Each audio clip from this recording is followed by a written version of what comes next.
You may think we know the pyramids of Giza. 3 giant pyramids, 1 massive sphinx, and endless desert around them. And then researchers go and find something totally unexpected. Another sphinx buried under the sand. A team of Italian scientists believe this structure could be hidden beneath the Giza plateau. And they also think the entire area may have a huge underground complex stretching beneath the pyramids themselves. This discovery started with radar scans and satellite images. Researchers studied the layout of the Giza Plateau very carefully. The Great Pyramid, the Pyramid of Khafre, and the Pyramid of Menkaure, and the famous Sphinx. That's when they noticed something strange. The lines connecting the pyramids and the Sphinx seemed to point toward another raised area nearby. That mound is huge, around 108 feet tall. That's the height of a 10-story building. It seems to be made mostly of hardened sand, and it's important because carving a giant structure into bedrock would be much harder. There's another detail making this theory even more interesting. The famous Dream Stele, a giant stone slab in front of the Great Sphinx, shows not 1 sphinx, but 2. For a long time, people thought that was just symbolic artwork. But what if it shows something real? The idea is that ancient builders created 2 giant guardian statues, but one of them later disappeared under layers of sand. Researchers say that the geometry of the site makes this theory difficult to ignore. The alignment between the pyramids, the visible Sphinx, and the hidden mound appears unusually precise. The patterns just line up too well to look random. Even if there's no second Sphinx, it could point to hidden chambers, tunnels, or even an underground citadel. Right now, though, this is still a theory. No one has excavated the site yet, and many archaeologists remain skeptical. But the scans, the shapes underground, and the strange alignment patterns make people consider this idea seriously. Besides, the story gets even stranger. Ancient carvings near the Great Sphinx describe a bizarre moment from the life of Prince Thutmose IV. According to the inscriptions, the young prince fell asleep in the shadow of the Sphinx while it was still buried in sand. Then, in a dream, the giant statue supposedly spoke to him and promised him the throne of Egypt. But only if he cleared the sand away and uncovered it. That story was carved into stone thousands of years ago. Could it contain clues we've missed for centuries? To get more data, the team scanned the ground beneath the Great Sphinx, the nearby pyramids, and the area that connects the Sphinx to the Pyramid of Khafre, the second largest pyramid at Giza. And according to the scans, strange structures may exist deep underground. Vertical shafts, long horizontal tunnels, and branching passageways. Researchers think that some of these formations connect into a massive underground network stretching below the pyramids and the Sphinx. The coolest thing is that the underground patterns seem to be symmetrical. The hidden structures beneath the area mirror each other almost perfectly. That symmetry is one of the main reasons the researchers think this isn't some random geology. The theory itself didn't appear out of nowhere either. More than 10 years ago, Egyptologist Bassam el-Shamma also suggested that once a second Sphinx could have existed. He based this idea on ancient Egyptian records and myths describing lightning striking the Sphinx. He thought that those stories could actually refer to a real monument that no longer existed. It could vanish because of time, weather, or even ancient beliefs. Most Egyptologists don't accept this idea, and only a small group of people support it. After all, no excavations have confirmed the existence of a hidden Sphinx or underground city. But the radar scans, the underground patterns, and ancient carvings, and the strange symmetry beneath Giza might mean that we still have no idea what's really buried under the pyramids. At this point, researchers are still waiting for permission from Egyptian authorities to study the mysterious mound more closely. At least we know much more about the Great Sphinx of Giza, one of the oldest and most mysterious monuments on Earth. The statue is gigantic. From its front paws to its tail, it's about 240 feet long, almost the length of a football field.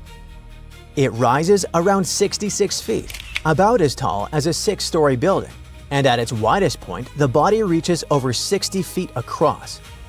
To construct it, ancient builders didn't move giant blocks into place like they did with the pyramids. They actually cut the Sphinx straight out of the rock beneath the desert's surface. Over the centuries, wind, sand, and humidity slowly damaged the monument. Large parts of the Sphinx had to be repaired again and again.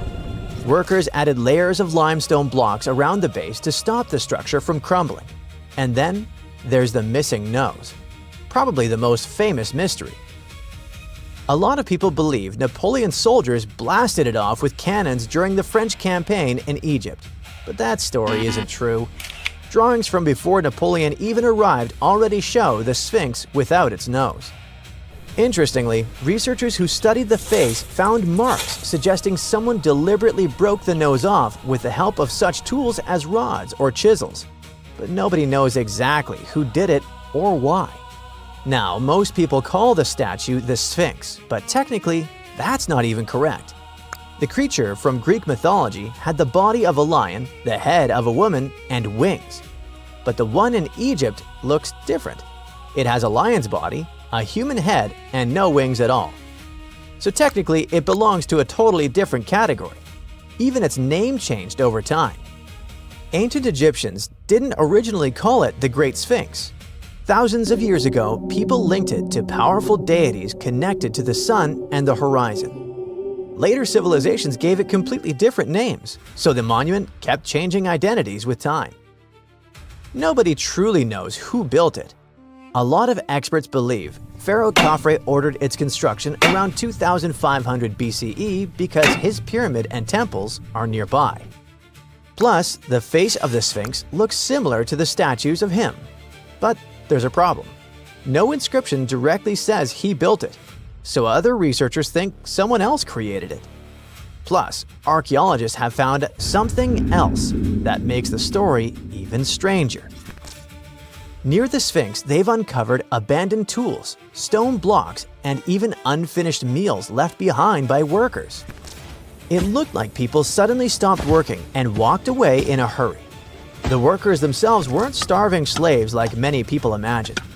Excavations showed they ate high-quality meat, beef, sheep, and goat.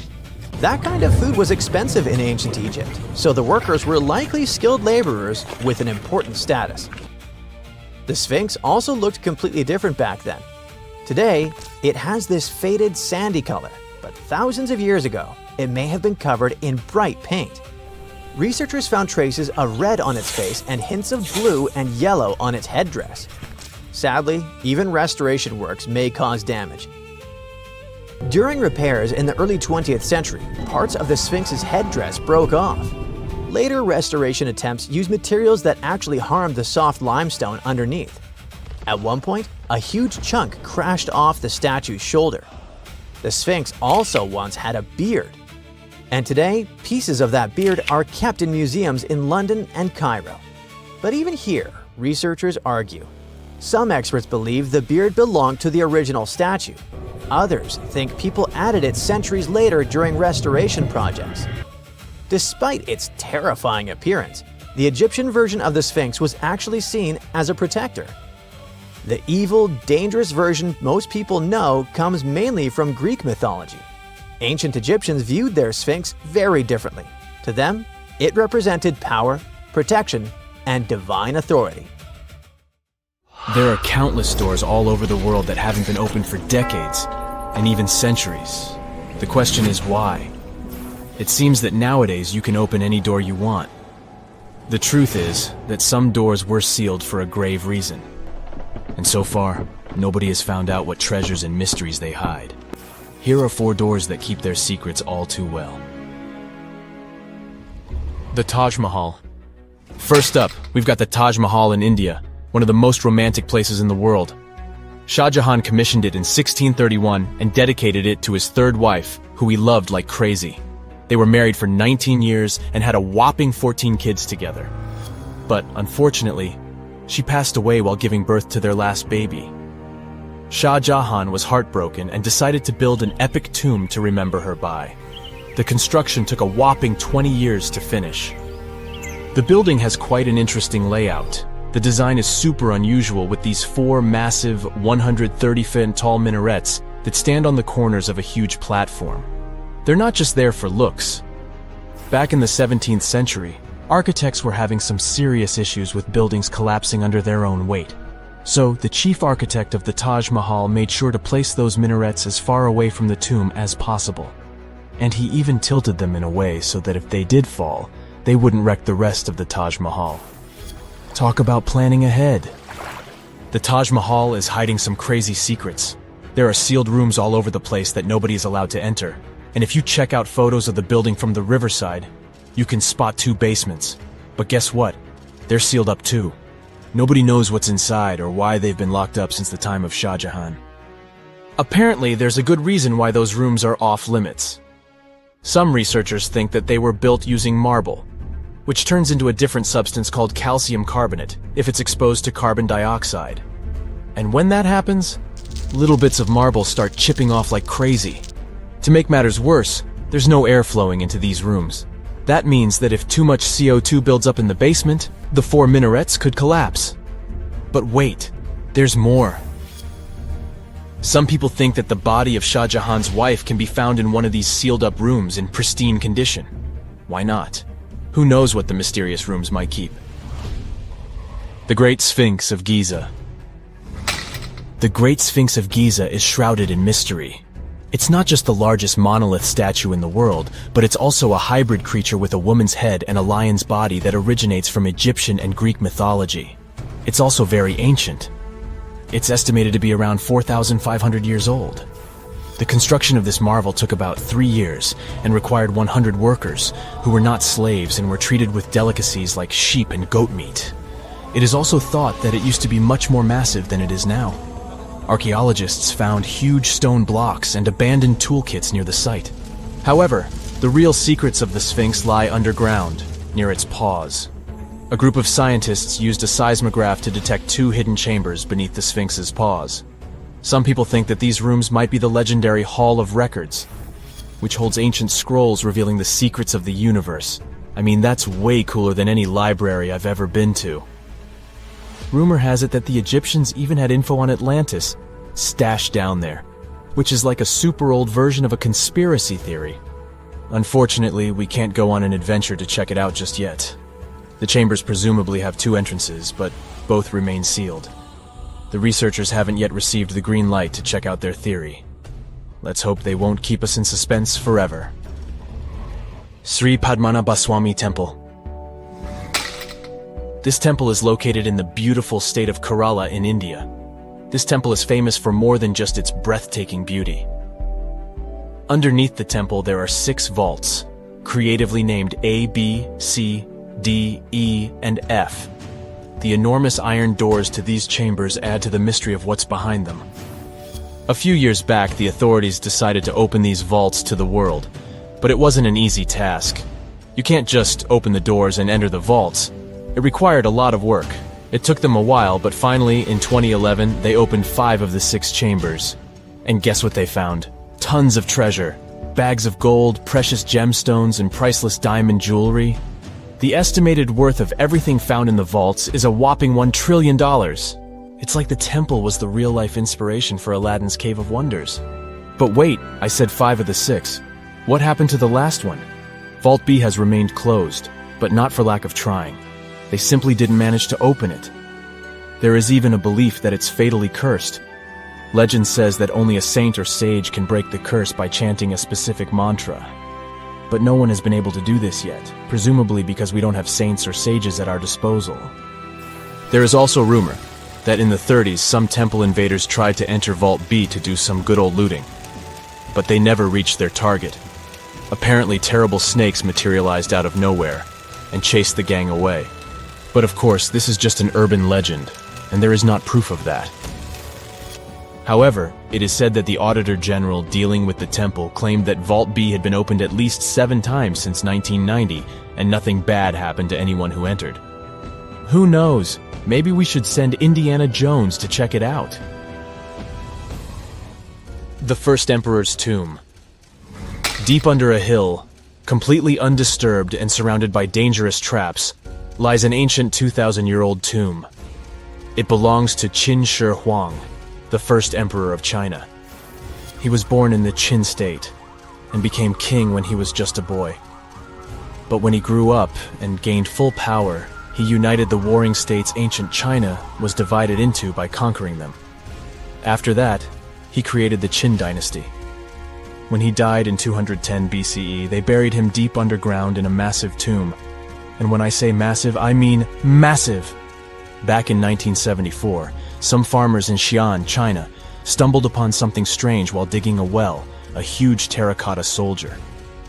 This discovery led to an extensive archaeological dig that has continued for over 40 years, revealing a collection of thousands of clay soldiers. The unique thing about these soldiers is that each one has its own unique features, from hairstyles to facial expressions. It's believed that there could be up to 8,000 of these soldiers, but only 2,000 have been found so far. Interestingly, the central tomb, which is believed to be the resting place of the emperor, is still untouched. In ancient records, there are references to a vast underground city that the emperor built, complete with scenic towers, palaces, and whatnot. Sima Qian, a Han Dynasty historian, wrote that the tomb was adorned with treasures and had space for hundreds of officials, but the lack of technology to properly examine the site is what's holding things up. Qin Shi Huang was surrounded by liquid mercury in his tomb, with two of the streams representing the major rivers of China, Yellow River and Yangtze. The ancient Chinese believed that mercury could provide immortality, but it could have also caused the emperor's death since he regularly took mercury pills to prolong his life. The dangerous levels of mercury contamination in the soil near the tomb are the main reason why scientists are reluctant to explore it. It could be very dangerous both for people and for the environment. Now, if I had to choose which door to open, I'd probably go for the one that doesn't lead to a tomb surrounded by poisonous mercury. Call me crazy, but I'd like to avoid any potential health hazards. You find yourself at a food fair in Iceland when you see it for the first time. Volcano bread. You eat a slice and oddly enough, it actually tastes good. Unsure of how this works, you check out the baking process. Is this kitchen really strange looking, or is it just me?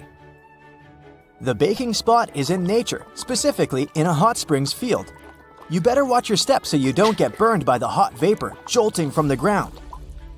Now, a local baker shares their traditional rye bread recipe with you. Rye flour, check. Yeast, check. You mix it all together and pour it into a metal pot. Next on the list is digging the hole where you'll place the pot to bake. You dig for about 16 inches until you can see the water bubbling from the ground. If you want to do it like a local, you'll use your finger to check the water temperature.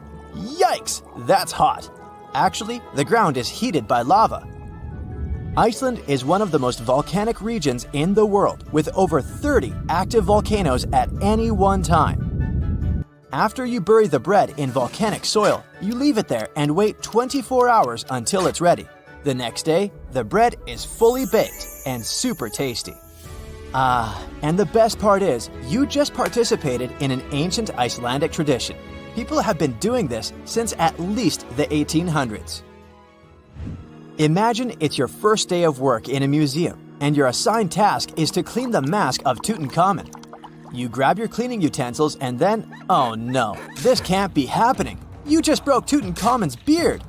I never wish this to happen to anyone, but this is actually a true story. Back in 2014, an employee at the Egyptian Museum knocked off the beard of Tutankhamun's mask and glued it back on, hoping no one would notice. This mask was discovered in 1922 and is considered one of the 10 symbols of our human civilization. Oh, and the best part of this story? It took historians until 2016 to discover the poor glue job. So, if you visited the museum between 2004 and 2016, maybe you saw the glued beard. If I say Sahara, what comes to mind? An infinite desert landscape, right?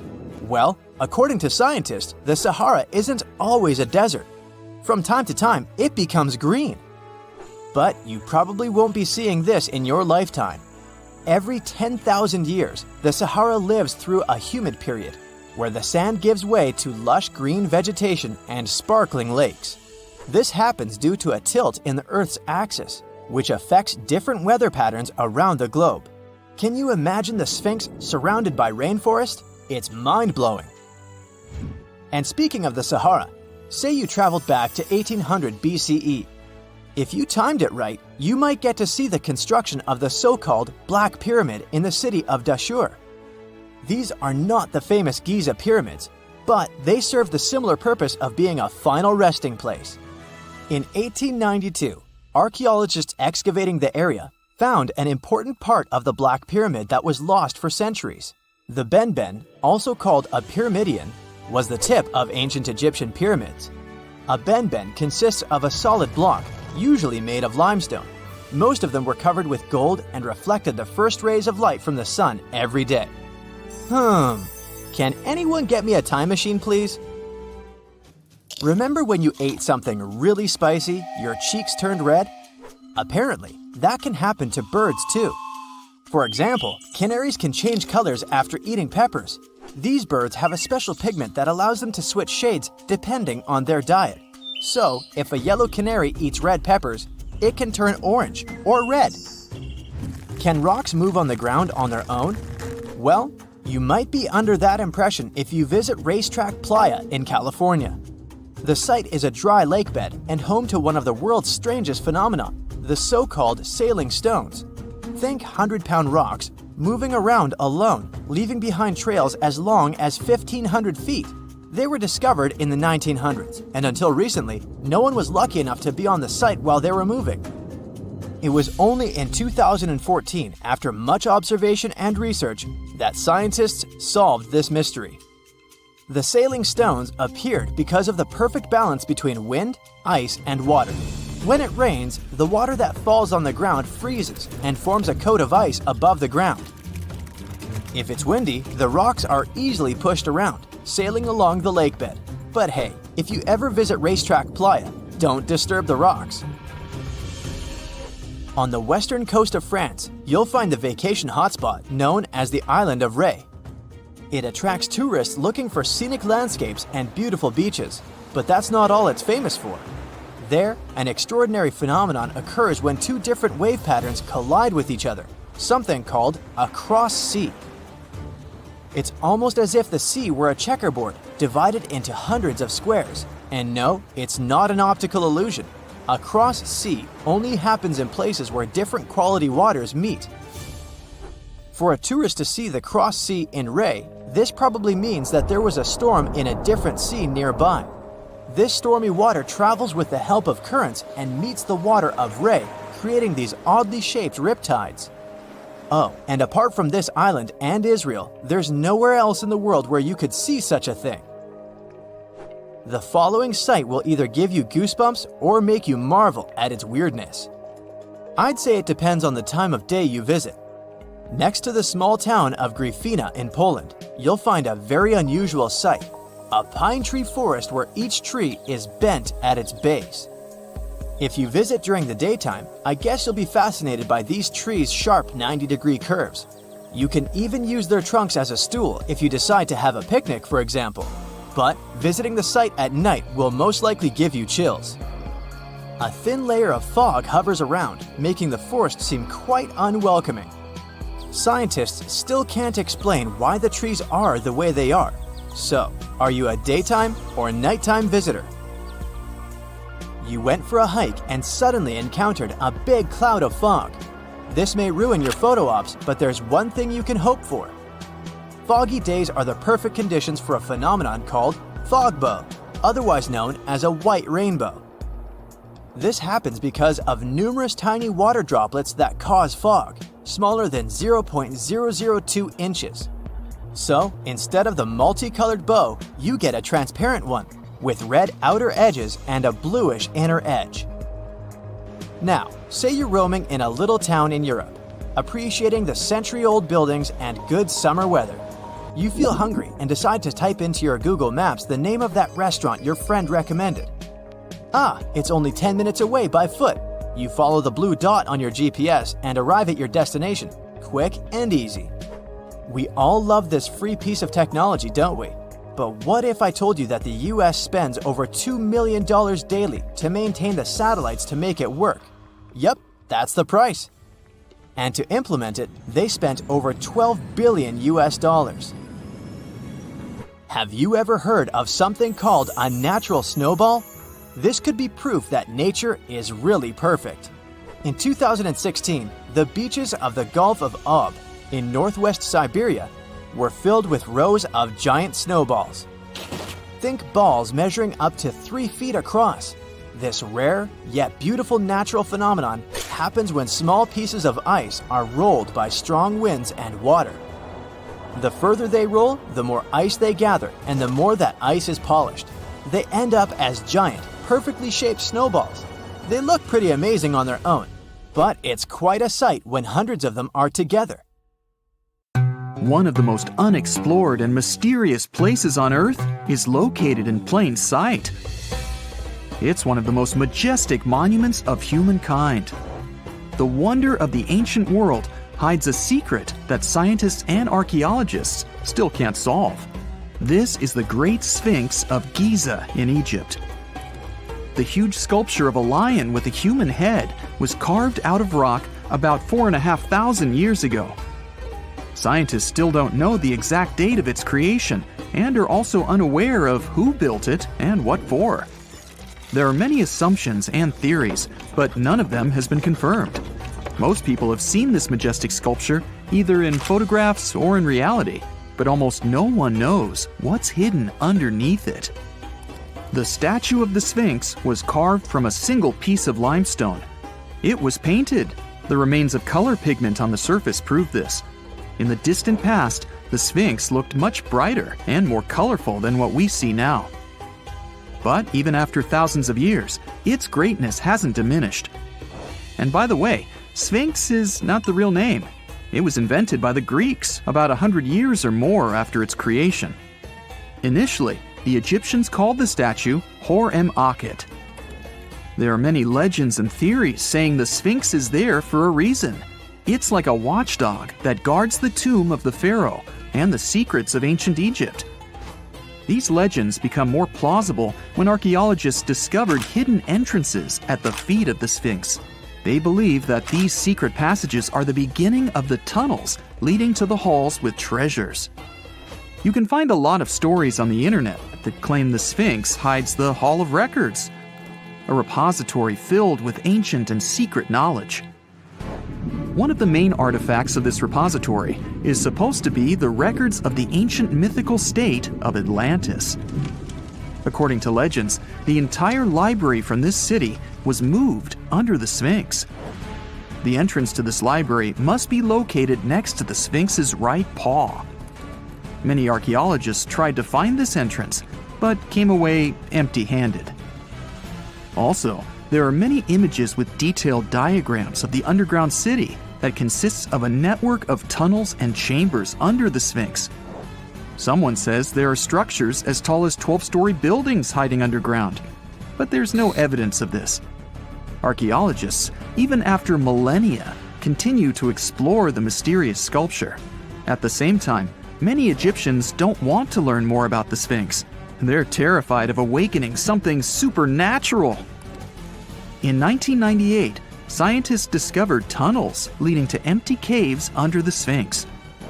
They found evidence of earlier excavations there. It's quite possible that someone managed to find the treasures and take them away. Some people believe Egyptians found some kind of artifact under the Sphinx that has the power of unknown advanced technologies. The artifact is so powerful that it can change the course of history. Of course, most theories are just fairy tales of conspiracy fans, but it's a confirmed fact that the Sphinx hides a system of caves and rooms. There are so many rumors surrounding the Sphinx that it's impossible to understand what's true and what's false. In any case, it's difficult and dangerous to study the sculpture because active excavations can destroy it. And then the entrance to the underground rooms can get blocked by rocks and lost forever. Also, further exploration requires a lot of money, and financing is not always easy to find. But the main reason? It's too risky. there's no guarantee that people will be able to get out of the underground labyrinths. For these reasons, scientists and archaeologists have been exploring this majestic structure for so long. Another famous architectural monument with a secret is Mount Rushmore in South Dakota. Everyone admires the images of the US presidents' faces carved into the rock, but few people know that there's a secret room hidden behind the head of Abraham Lincoln. The architect of Mount Rushmore wanted to carve slabs on the rock with the record of the main stages of the country's history. But his plan was too complicated to carry out. Then he was offered to implement it on a much smaller scale, to build a secret room inside the mountain. The idea was to save this knowledge so that future generations will always remember the history of their country. Unfortunately, the architect didn't have time to finish his work. The construction stopped for several decades. But in the late 90s, the project was resumed. Porcelain enamel panels depicting the history of the US were placed in the room. It's possible that these plates will be stored there forever. But people can't see them, at least for now. The room is inaccessible to tourists as it's too difficult to get inside. Another secret room is located in the Empire State Building. More precisely, it's not even a room, but a place where you can take cool photos. Almost all tourists gather on the observation deck of the 86th floor to enjoy a stunning view of Manhattan. But there's another deck with panoramic windows on the 102nd floor. There are way fewer people there because almost no one knows about that place. Fortunately, access to this deck is open to everyone. You probably won't have to wait in line for a long time to take a photo. You'll feel special because you're in such a secret place where there are almost no people. But the coolest place is even higher, on the 103rd floor. This is a spacious observation deck where celebrities get their photographs taken. It's not a public place, but if you know the right people, you can get there. There are almost no security measures on the site. Only a low ledge between you and an abyss. That's why crowds of people are forbidden from coming here. It's not so easy to get there, and you're unlikely to succeed without a guide. First, you need to choose the right elevator that will take you there. Then you'll go through several engineering rooms filled with pipes, electrical panels, and other technical stuff. The final part of your way is a set of stairs inside a tiny corridor. And here you are, at the top of New York. Now we're in Paris. See the Eiffel Tower? Inside it, there are restaurants and observation decks. But if you try hard, you can find a secret apartment. Now it's a museum, but it was built so that people could live in it. The architect of the tower, Gustav Eiffel, created this apartment in 1889 for himself. It's almost at the very top of the Eiffel Tower. Imagine what a beautiful view he observed every day. He was the first and only tenant. No one else could gain access to this place. When the architect passed away, the apartment remained empty for a long time. Only recently, they restored it and turned it into a museum. Inside, the epoch of the last century is recreated. They even put wax figures of Gustav Eiffel, his daughter, and the American inventor Thomas Edison inside the room. This place is filled with an endless stream of passengers, office workers running late, visitors from other cities, noise, and train whistles. At Grand Central Station in New York, among all these sounds, you can hear the sound of a ball hitting a racket, if you're in the right place. A real tennis court is hidden inside New York Central Station. It belongs to a tennis club that arranges corporate games for employees of many companies. The club was opened in the 60s. Now we're moving to London, Charing Cross Road. It isn't easy to find one secret place here. To do this, you need to look carefully at your feet. Do you see these sewer grates in the asphalt? Inside them, you can notice two signs with the name Little Compton Street.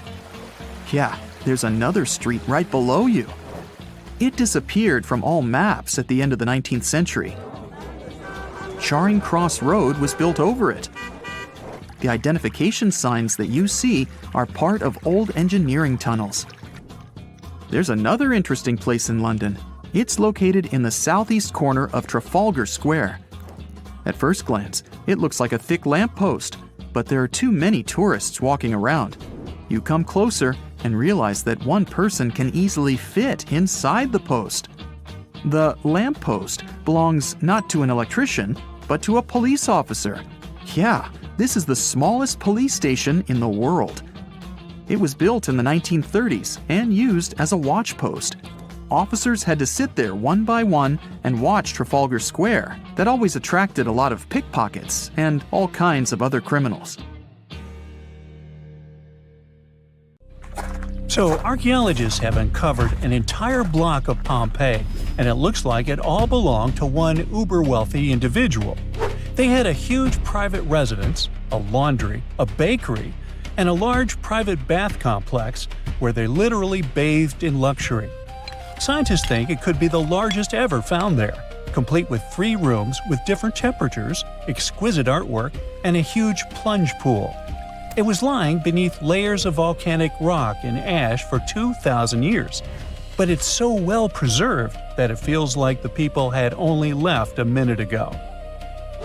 The bathhouse was in a residential and commercial block known as Region 9 in the city center.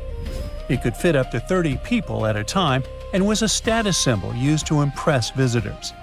Only a few houses in Pompeii had a private bath complex, so it was something for the wealthiest of the wealthy.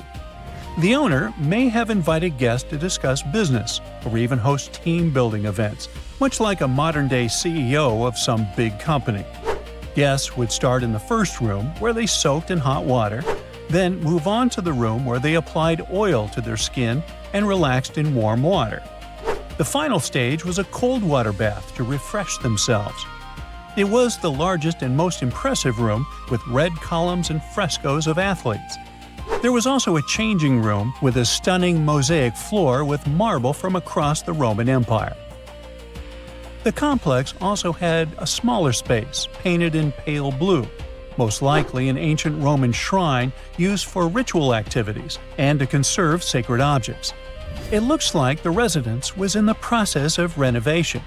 There were tools and building materials in the blue room, like oyster shells on the floor that were supposed to end up on the walls. Another recent discovery from the complex is a large banquet hall with some of the finest frescoes found among the ruins. The bathhouse connected to it, and the guests would enjoy lavish feasts here. In one of the frescoes on the walls of the hall, we can see Apollo and his romantic interest Cassandra, who rejects him. The second fresco shows Prince Paris meeting the beautiful Helen of Troy. Almost the entire floor of the hall is covered by mosaic tiles, over 1 million of them. They probably chose to paint the walls in this room black to hide the traces of soot from all of the lamps. This proves that the hall was lit, and the owners of the residence probably entertain their guests here after sunset. The restorers who are working in the hall need to act quickly to protect new finds and move what they can to a storeroom. They inject a plaster glue to the rear of the frescoes that can't be moved, so they stay in their place on the walls. Archaeologists have been digging at the estate for 2 years. In the summer of 2024, they found the remains of 2 people in the room next to the blue one. They had passed away during the volcanic eruption that buried Pompeii. One was a woman between 35 and 50, and the other was a young man between 15 and 20. Despite the man's age, his bones had signs of wear and tear, so he was most likely of lower status. The woman's bones and teeth were in excellent condition, so she must have been higher up in society, probably the wife of the owner of the house. Scientists found a whole bunch of stuff on the marble top in the room, like glassware, bronze jugs, and pottery. The lady and the young man probably brought them into the room, hoping to wait out the eruption. The guy had some keys near him, and the lady had gold and silver coins and jewelry. The coins are still shiny as new. Pompeii used to be a hub of trade and travel, so these coins must have served them well at one of the many artisan shops, taverns, and about 200 cafes and bars. That's about one place to eat and drink for every 60 residents. They even had fast food shops, something like ancient drive-thrus. Archaeologists dug out one of these with paintings of chicken, duck, and other food that were probably used as a menu.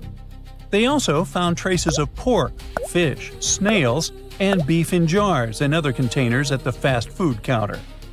The food was mostly to go and sold in large jars. There were also some back rooms for sit-down eating and drinking. You would only see the residents with a low income at one of such places, as they didn't have kitchens in their homes and relied on cafe food. The wealthy had kitchens in their residences, but they were small, poorly lit rooms, usually tucked away at the back of the house. Most of the time, the only thing inside was a big brick hearth. Some richer families had a small oven built into the corner, kind of like a pizza oven. The only other things in the kitchen were a water basin for cooking and washing dishes, and maybe some wooden tables for preparing food. Romans didn't have fancy kitchen tools like we do today, but they had everything they needed. They used bronze or iron frying pans, deep cooking pots, and small portable ovens to bake bread. Instead of plates, they served food on big round platters. Lunch was a small meal, usually just some meat or fish, fruit, and maybe some drinks.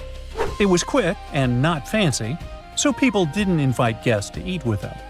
Since it got super hot in Pompeii, people took a nap after lunch. Later, in the afternoon, they went to the public or private baths, where they would relax, swim, and chat with friends for hours. Afterward, they had their main meal, which was bigger and sometimes included guests. The food was pretty simple, but tasty. Most meals were boiled, smoked, fried, or baked, then flavored with a starchy thickener or fish sauce. The fish sauce was actually so popular that one of the richest families in Pompeii made a fortune from selling it. They even decorated their front hall with a design of garum jars in mosaic. Another big source of wealth in Pompeii was land. Every owner of a big residence had a plot of land where they grow vines or olives or graze sheep. Archaeologists haven't found many of these properties yet because it's hard to know where to look for them. But they did find a burial ground of one well-known Pompeian family in the countryside, next to what they believe was their country house. One of the most exciting things to do for Pompeians with different levels of income was going to the amphitheater to watch big, action-packed shows with gladiators. Their giant stadium is the oldest surviving one of its kind in the Roman world. The shows lasted for days, and crowds came from all over to watch. Fans got so excited that in 59 CE, a huge brawl broke out between people from Pompeii and a nearby town. After that, the authorities shut down the amphitheater for 10 whole years as punishment. Some people in Pompeii even made paintings on the walls about that brawl, bragging about their victory. There were also paintings of the gladiators. Many Pompeians also loved going to the theater to watch plays. The local theater was built in the 2nd century BCE and was later made even bigger and fancier. People watched funny comedies, silly performances called farces, and dramatic plays about ancient myths. Some plays came from Greece, and wall paintings in Pompeii showed that people liked the famous Greek playwright Menander. Next to the big theater, there was a smaller roofed concert hall built around 75 BCE. They used it for musical performances. Well, get this. Scientists could bring Neanderthals back to life within the next 20 years. Not as fossils, not as simulations, but as actual living beings. And no, this isn't a sci-fi movie pitch, but a real debate happening right now in genetics labs and ethics panels around the world. The DNA has already been decoded, and the only thing standing between us and a living Neanderthal is whether we should do it, not whether we can. So let's get some things clear. Neanderthals weren't cavemen dragging clubs around as cartoons taught us. They were just like humans, our close cousins, who lived across Europe and Asia for hundreds of thousands of years. They cared for injured members of their society, made tools, wore clothing, and survived scary Ice Age conditions that would wreck most modern humans. Then, around 35,000 years ago, they vanished. No one fully agrees on why. Changes in temperatures, competition with Homo sapiens, health issues, or interbreeding. All of it probably played a role.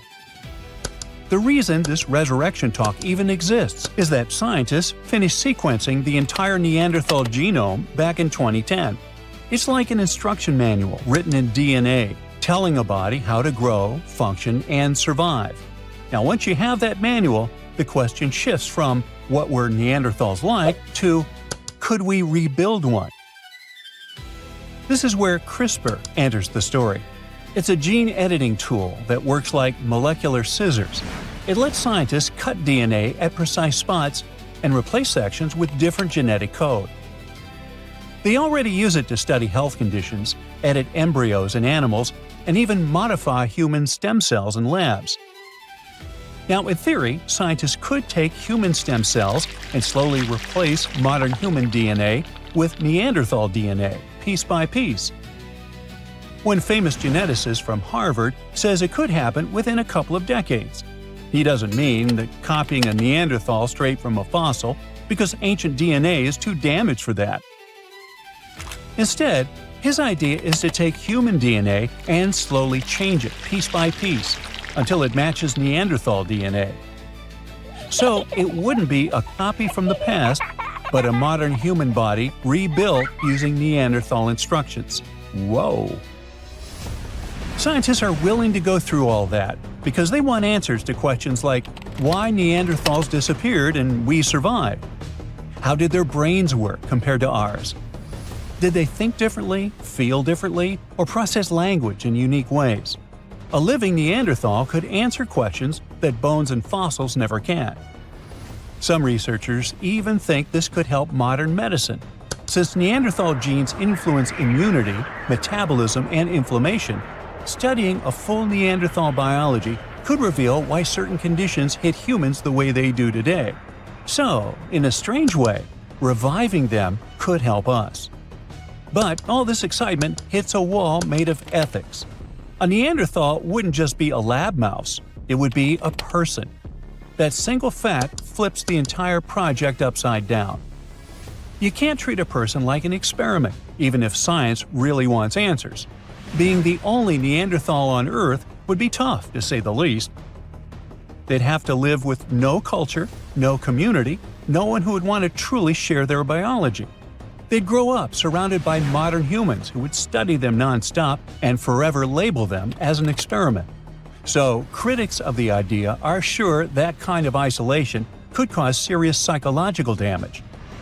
There's also the issue of consent, which the experiment would completely break. No Neanderthal can agree to being born into a modern world, raised by humans, studied for life, and used as proof of a theory.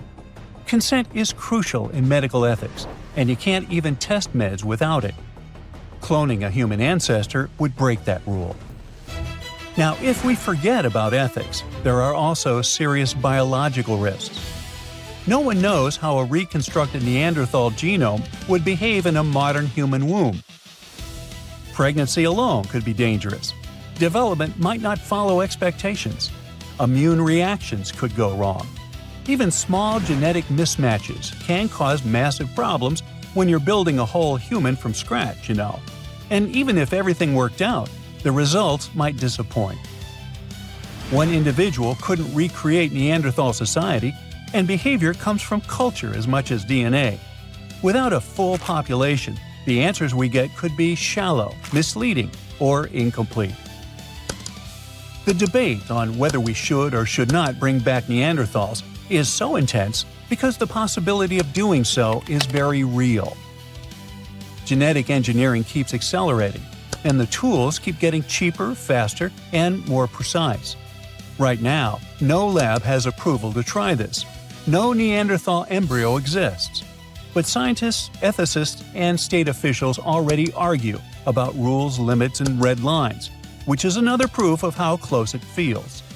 It also brings up the big question of whether scientific curiosity has limits and who gets to decide them.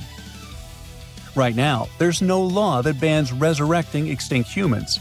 Once one country allows it, others could follow, faster than the rules can keep up. And then, there are scientists who counter all this with a different argument. What if not doing it is also unethical? They point out that we already revive extinct animals, manipulate genomes, and alter life at the deepest level. Understanding Neanderthals could help modern humans survive future climate shifts or mass health disorders. If Neanderthals thrived in extreme conditions, their biology could hold survival clues we desperately need. From that perspective, if we refuse to explore this knowledge, it could cost the world many lives someday. If all this doesn't touch your heart at all because you have nothing to do with Neanderthals, here's a surprise for you.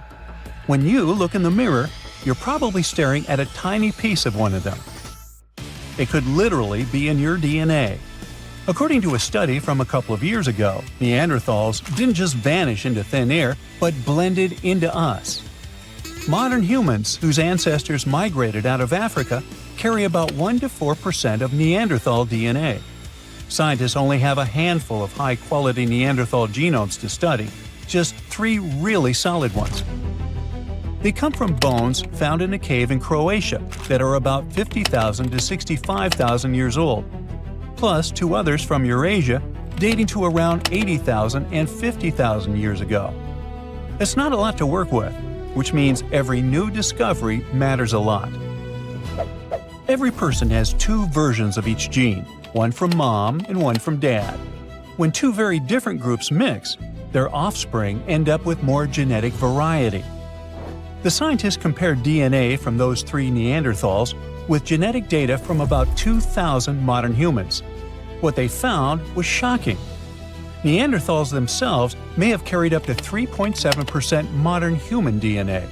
So Neanderthals weren't just mixing into us, we were mixing into them too. Roughly 1 out of every 30 Neanderthal parents may have been a modern human. And this didn't happen just once. The DNA shows at least 2 big periods of mixing. One happened around 200 to 250,000 years ago, and another around 100 to 120,000 years ago. There may have been more, but DNA is like a blurry photo. The older the event, the harder it is to see clearly. According to another recent study, most Neanderthal DNA in modern humans came from one long, intense mixing period about 47,000 years ago that lasted nearly 7,000 years. That's generations growing up together. This lines up with real bones, too. Scientists found skulls about 100,000 years old in Middle Eastern caves that look mostly like modern humans, but with thick brows and other Neanderthal-style features. Sadly, it looks like Neanderthals had a much smaller population than scientists thought. This makes it harder for them to stay genetically separate. As waves of modern humans kept moving out of Africa and mixing with them, Neanderthals didn't disappear, but dissolved into the larger human population. So, Neanderthals didn't lose the game of evolution.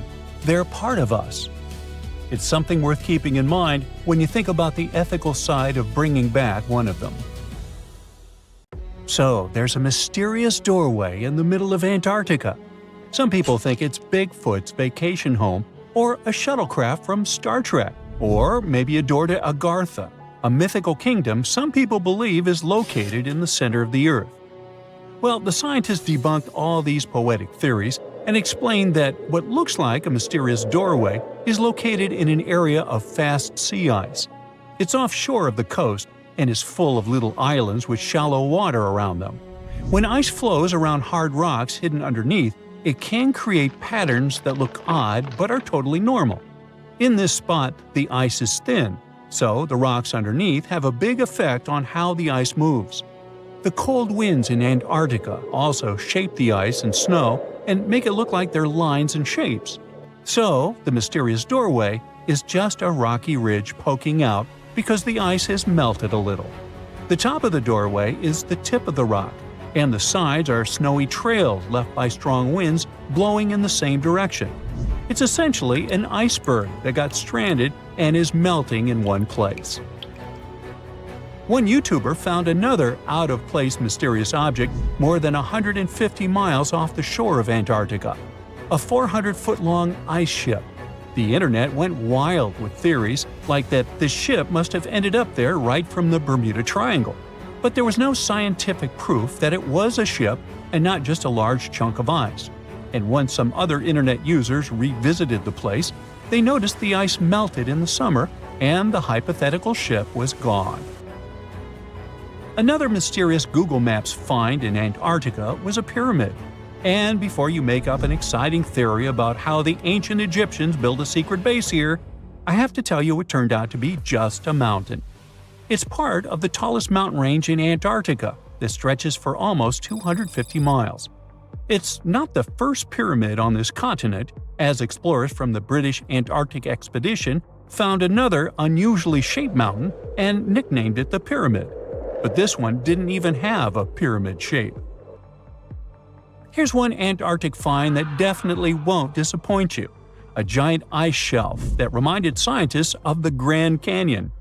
A special submarine robot named RAN covered over 600 miles under the thick ice and brought back some amazing footage of icy mountains, valleys, flat plateaus, and swirly patterns made entirely of ice. One of the strangest things RAN found was giant bowl-shaped holes or scoops in the ice. Sadly, scientists lost track of the robot. They think that curious Wendell seals may have accidentally bumped into RAN and caused it to get stuck. To save energy, RAN probably shut itself down, and the scientists couldn't find it again. But the team is hoping to build a new robot and continue exploring this icy canyon to see how the patterns under the ice might change over the years.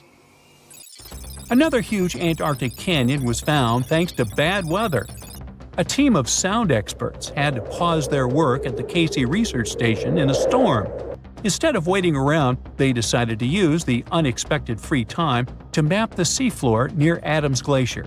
And that's how they found a canyon that is almost 7,000 feet deep, almost 30,000 feet wide, and stretches over 28 miles away from the glacier. During the mapping, they discovered just part of the canyon before they had to go back to the research station. But when bad weather came in again, the ship went back and mapped more of the canyon. They were working in waves up to 13 feet high and super powerful winds, but they managed to get about 15 hours of data to complete their map. On the way back to Australia, they stopped one last time, and now they've got a full picture of the canyon. Studying it is helping scientists learn more about the history of glaciers and the interaction between the Antarctic ice sheet and the ocean. Now, there's a frozen lake in Antarctica called Lake Enigma.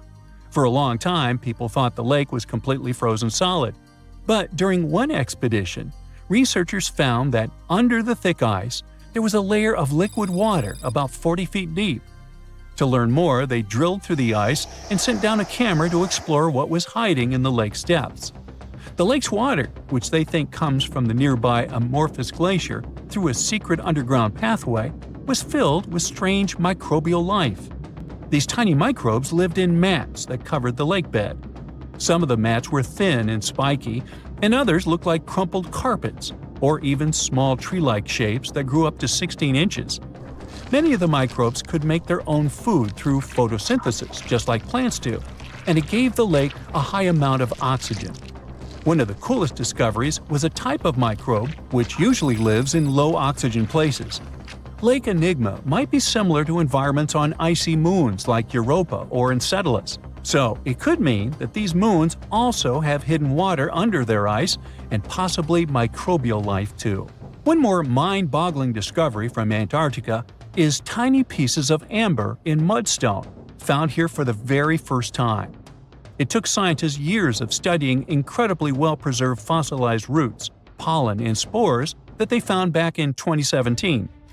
Amber proves that resin-producing trees once grew in Antarctica, part of a lush rainforest that existed near the South Pole during the mid-Cretaceous period. Back then, disclaimer, I wasn't around then, the trees would have had to survive through months of darkness during the long Antarctic winters. Scientists believe they adapted by going dormant for a long time.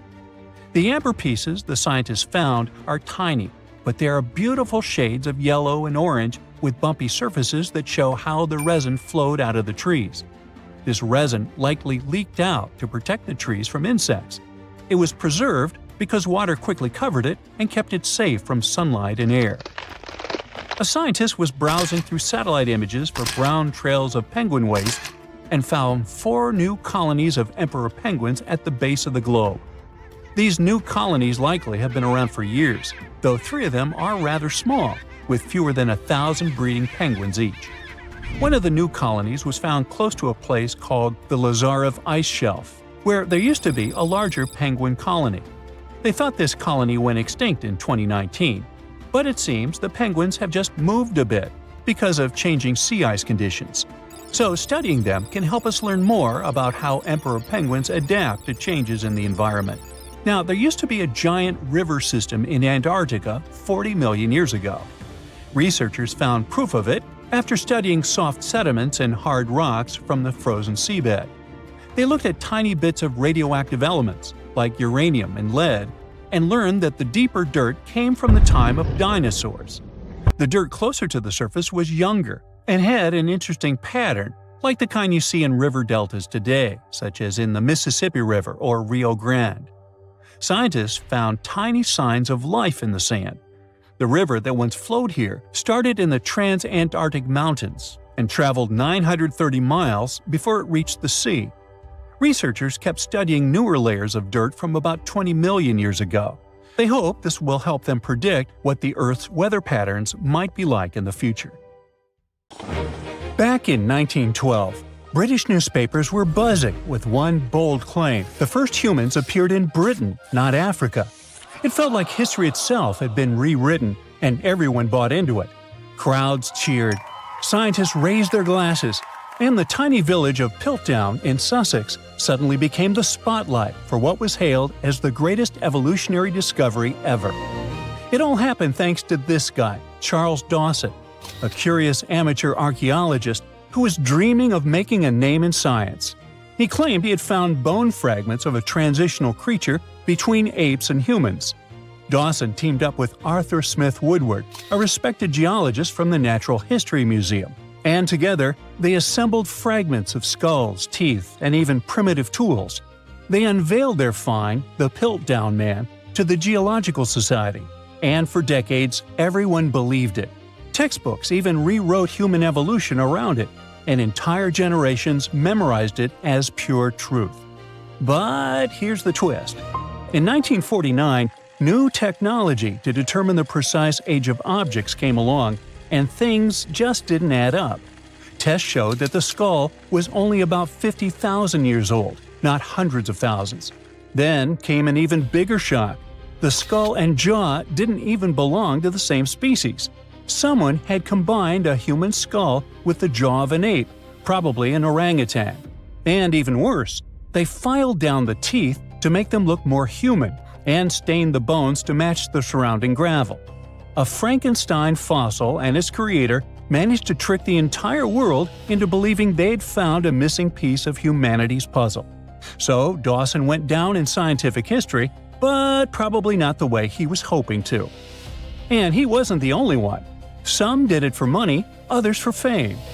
In the late 19th century Paris, museums were collecting ancient treasures like they were trading cards. When a stunning gold tiara, supposedly belonging to an ancient Scythian king, Ctesiphon, appeared on the market, the Louvre had to have it. It was breathtaking, detailed, majestic, fit for a ruler. The museum proudly paid a fortune and displayed it as a masterpiece of ancient craftsmanship. Then came the heartbreak. A few years later, an entrepreneurial goldsmith from Odessa read about the Louvre's glorious find and burst out laughing. He recognized the tiara because he made it with his own hands. It was a modern piece, a commission he created for local dealers, except they never told him they planned to pass it off as an ancient treasure. The Louvre was humiliated. Once again, the whole world believed in a beautiful lie, and the goldsmith who had just made the museum look ridiculous ended up famous in the world of art. The tiara still holds the Guinness World Record for the greatest goldsmith fraud of all time. Another story of a well-planned scientific hoax takes us to a quiet town of Cardiff, New York, a couple of decades before the Louvre incident. In 1869, workers digging a well struck something hard and enormous. They uncovered what looked like a petrified 10-foot-tall man lying in the earth. Crowds poured in from miles around to see it. Preachers called it proof of the biblical giants mentioned in Genesis. Scientists debated whether it was fossilized or divine. Within days, the Cardiff giant became a sensation. People paid good money to see it, 50 cents a ticket, which was a lot back then. Later, it turned out that a man named George Hull carved the mysterious giant from gypsum after an argument with a Methodist reverend.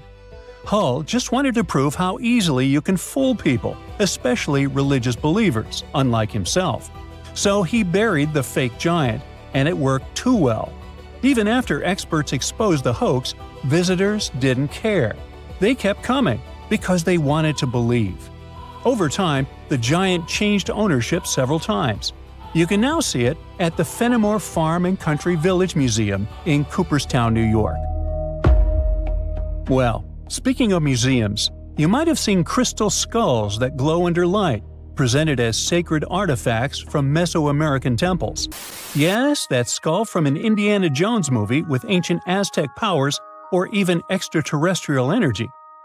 So, museums displayed such skulls proudly until scientists at the British Museum and the Smithsonian decided to give them a closer look. And what they found shattered the myth. They found that the skulls were made with modern rotary tools and abrasives that ancient carvers didn't have.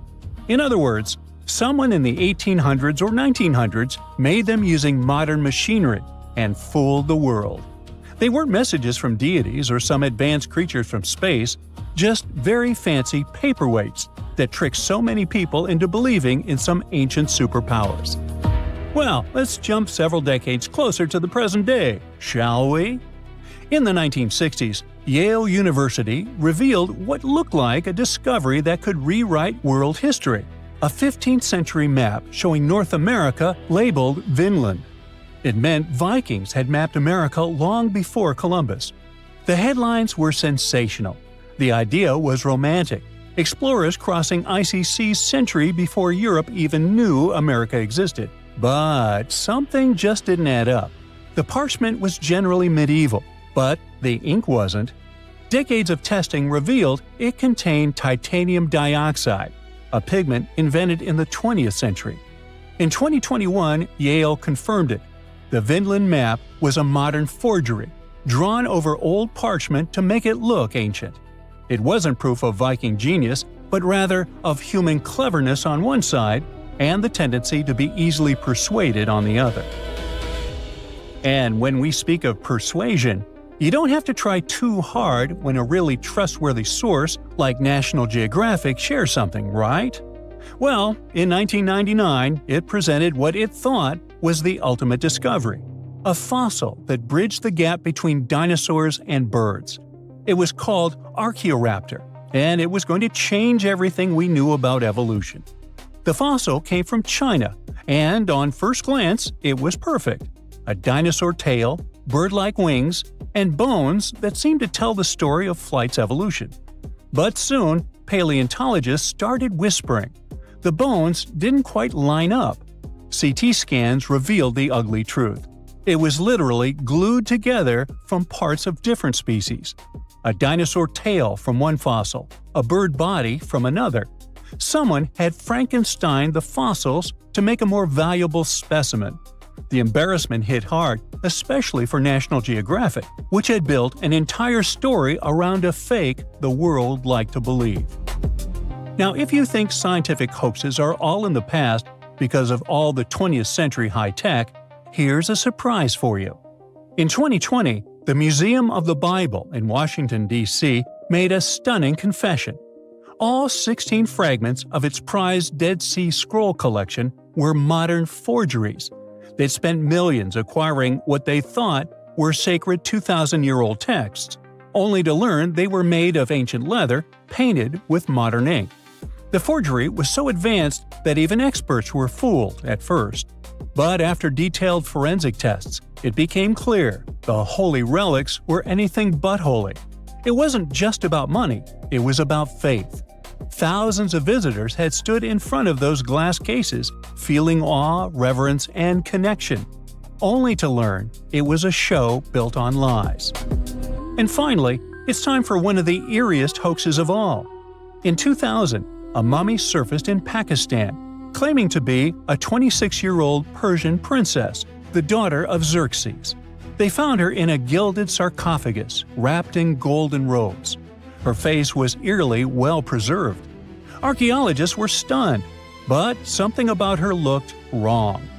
CT scans, linguistic analysis, and radiocarbon dating revealed the horrifying truth. The mummy wasn't ancient at all. She was a modern woman, and someone likely took her life and then mummified her to sell as a fake relic. Well, yikes. The story went from exciting to tragic overnight and broke many hearts.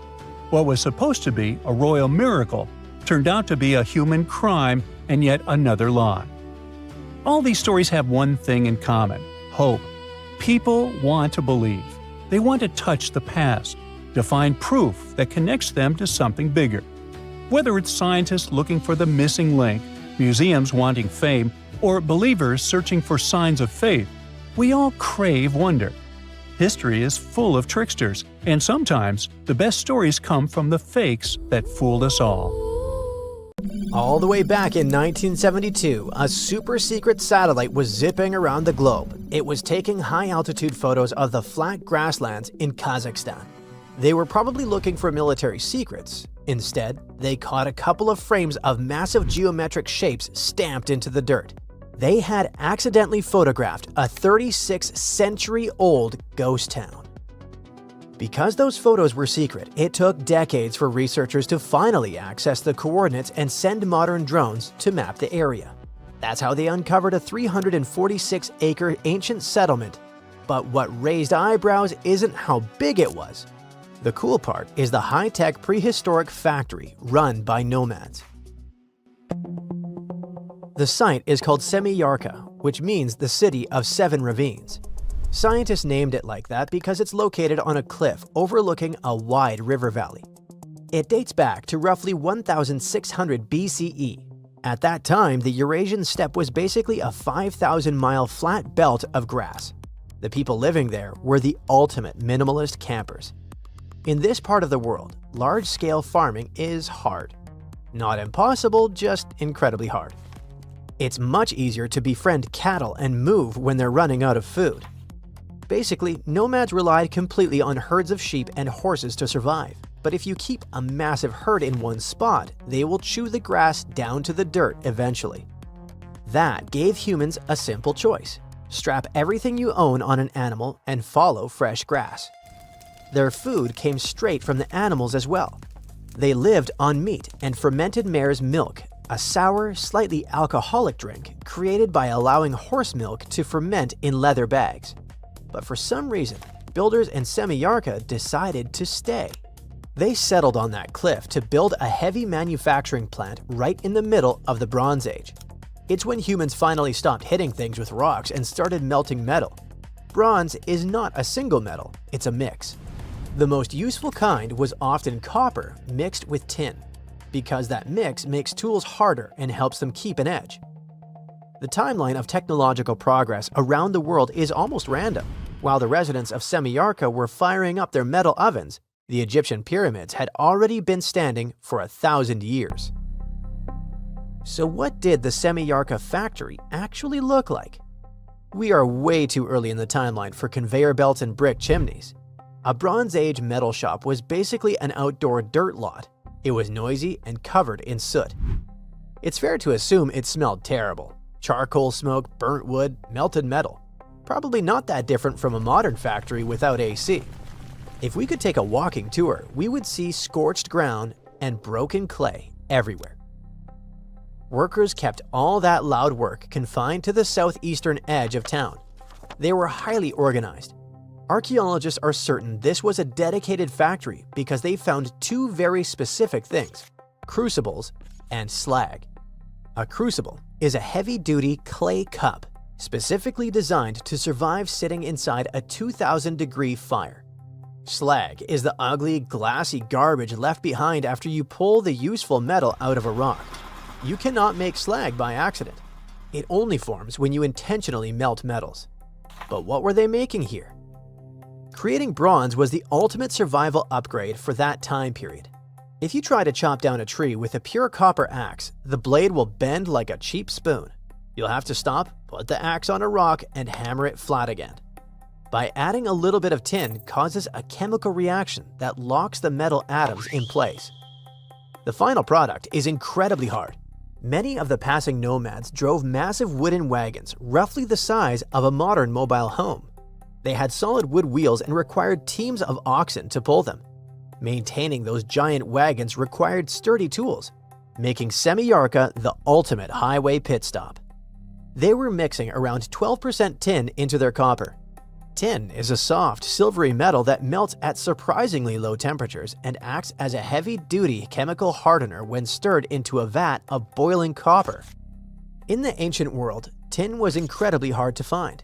Copper is fairly common, but entire empires would panic if their tin supply chain broke down because you cannot make bronze without it. Semiyarka was sitting on a local gold mine. They had access to tin in the nearby mountains, which could mean they controlled the exact ingredient everyone on a 5,000-mile steppe desperately needed. But what happened, and how did it end up a ghost town? We know for a fact they were not defeated by some other nomadic tribe or an army. Something like that would leave a very obvious dirt crime scene, from skeletons to a massive layer of black ash where stuff was burned down. There would be dropped weapons, those made on site. Semiyarka has none of that. Instead, archaeologists found a clean exit. The locals packed up their valuable tools, gathered their herds, and did what nomad tribes do. They moved on. At least we assume so for now. It's possible that they accidentally destroyed their own neighborhood. To keep an oven hot enough so it can melt metal, you need a lot of wood, which means they probably chopped down every single tree for miles. Without tree roots to hold the dirt together, the soil turns to dust. The grazing grass disappears. When it happens, traveling customers stop showing up. The town essentially turned its own front yard into a barren wasteland just to keep the factory fires burning. This whole domino reaction would leave clues, but the news is pretty fresh, so we might learn more soon. Semiyarka probably simply faded away. It's certainly not the only advanced settlement that ended up lost in time. On the vast, empty steppe of the Ural, there's a city planned like a fortress from day one. That's Archaeology. It was another unexpectedly advanced place for this time. From above, the enclosing wall forms an almost perfect circle, about 520 feet across. Concentric walls ring the site, with a defensive ditch outside. Inside, roughly 60 houses curve along the walls like puzzle pieces. The layout shows careful planning and a well-organized community. Then there is Akrotiri. This Bronze Age town on the island of Santorini was buried by a massive volcanic eruption. The falling ash acted like concrete and actually locked the entire city in a perfectly preserved time capsule. Excavators found multi-story houses stacked on top of each other. You can still see vibrant paintings of ships and dolphins glowing on the walls. Inside the homes, water once ran through indoor terracotta pipes long before modern plumbing existed. There is also Derinkuyu in central Turkey. We only know it existed because of a home renovation gone wrong. Back in 1963, a local man took a sledgehammer to a wall in his basement. The wall crumbled and revealed a dark tunnel. He walked inside and accidentally discovered an 18-story underground doomsday bunker. It was a massive labyrinth carved out of soft rock, designed to hide 20,000 people. They even carved 1,000-pound solid stone wheels that they could roll across the hallways to seal the doors and block invaders. If you like Lord of the Rings, this has to remind you of dwarves and how they lived. One of the coolest things about modern tech is that it lets us map ancient places almost perfectly. Satellites and remote sensing tools can scan the surface of Earth and trace walls, streets, and workshops that have been buried for thousands of years. Once we have that map, we can rebuild the site digitally and even walk through it in a virtual model. It's not the same as standing on the step and melting bronze in open air, but it's the closest we get to stepping back in time. There are still countless vanished hubs waiting to show up on the next scan. Who knows what your neighborhood will look like in 3,600 years? The Loch Ness Monster is actually not from Scotland. Turns out, this real-life creature lived in the freezing waters of Antarctica about 70 million years ago. In 2019, researchers discovered fossils of a huge, prehistoric marine reptile that looked a lot like what people described as Nessie. This beast was terrifying, measuring up to 36 feet long with a massive giraffe-like neck. It also weighed around 15 tons, which is about the size of 3 elephants. Next up on our list of huge animals is a penguin. I know penguins aren't exactly what you'd call big, but scientists have just found what they think might be the biggest penguin ever, the Kumimamu fordyce. It's believed that these giant birds were hanging around New Zealand about 55 million years ago, and they were huge, weighing over 330 pounds. That's about 5 times the size of the emperor penguins, which are considered the largest penguins alive today. Now, let's move on from massive creatures to something much smaller. Meet B. manfredschmidti, a great ape that lived around 12 million years ago in what is now Germany. This creature is very special, as it's the tiniest great ape ever discovered. And when I say tiny, I really mean it. These ancient animals only weighed about 22 pounds. They were basically no bigger than a super chunky cat. If you think small creatures aren't scary, wait until you meet the electric blue tarantula. This newly discovered species from Thailand's mangroves has an almost otherworldly electric blue color. Its vibrant hue doesn't come from pigment, it is actually caused by the unique structure of its hair, which reflects blue light, making it look like an extraterrestrial being.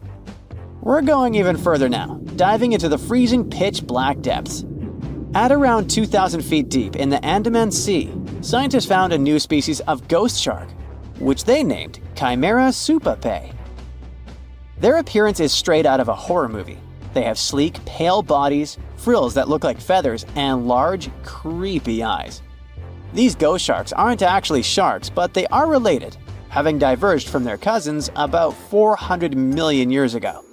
The good news is they're not too scary since they're only a bit bigger than a shoebox. Just when you think we can't find stranger creatures, we come across this ancient amphibian from Brazil. Scientifically known as K. rosae. This newly discovered giant crocodile-like creature lived during the Triassic period, over 240 million years ago. At nearly 10 feet long, it had a powerful jaw, resembling the modern-day alligator. This beast was definitely a survivor since it adapted to the most severe conditions ever seen on the planet. Last year, scientists were tracking the dense Amazon rainforest at night when they found some quirky orange spiders that looked like they were wearing black boots. The team soon discovered it was a new type of giant crab spider. And no, they don't look like crabs at all. They only got their name because, while perched on plants, these spiders spread their legs out to the sides, just like crabs.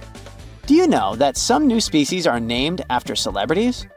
Hollywood icon Harrison Ford now has his very own snake, for example. Discovered in Peru, T. Harrison Fordy honors the actor famous for his role as Indiana Jones, an archaeologist with a notorious fear of snakes. Unlike the film's menacing serpents, this new snake species is quite modest in size, measuring about 16 inches long.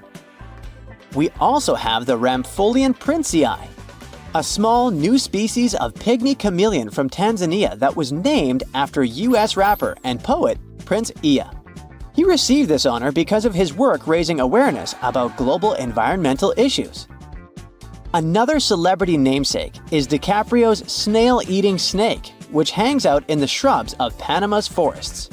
This S. Irmelindi caprioi is about 15 inches long and spends its nights on palm fronds looking for snails and slugs.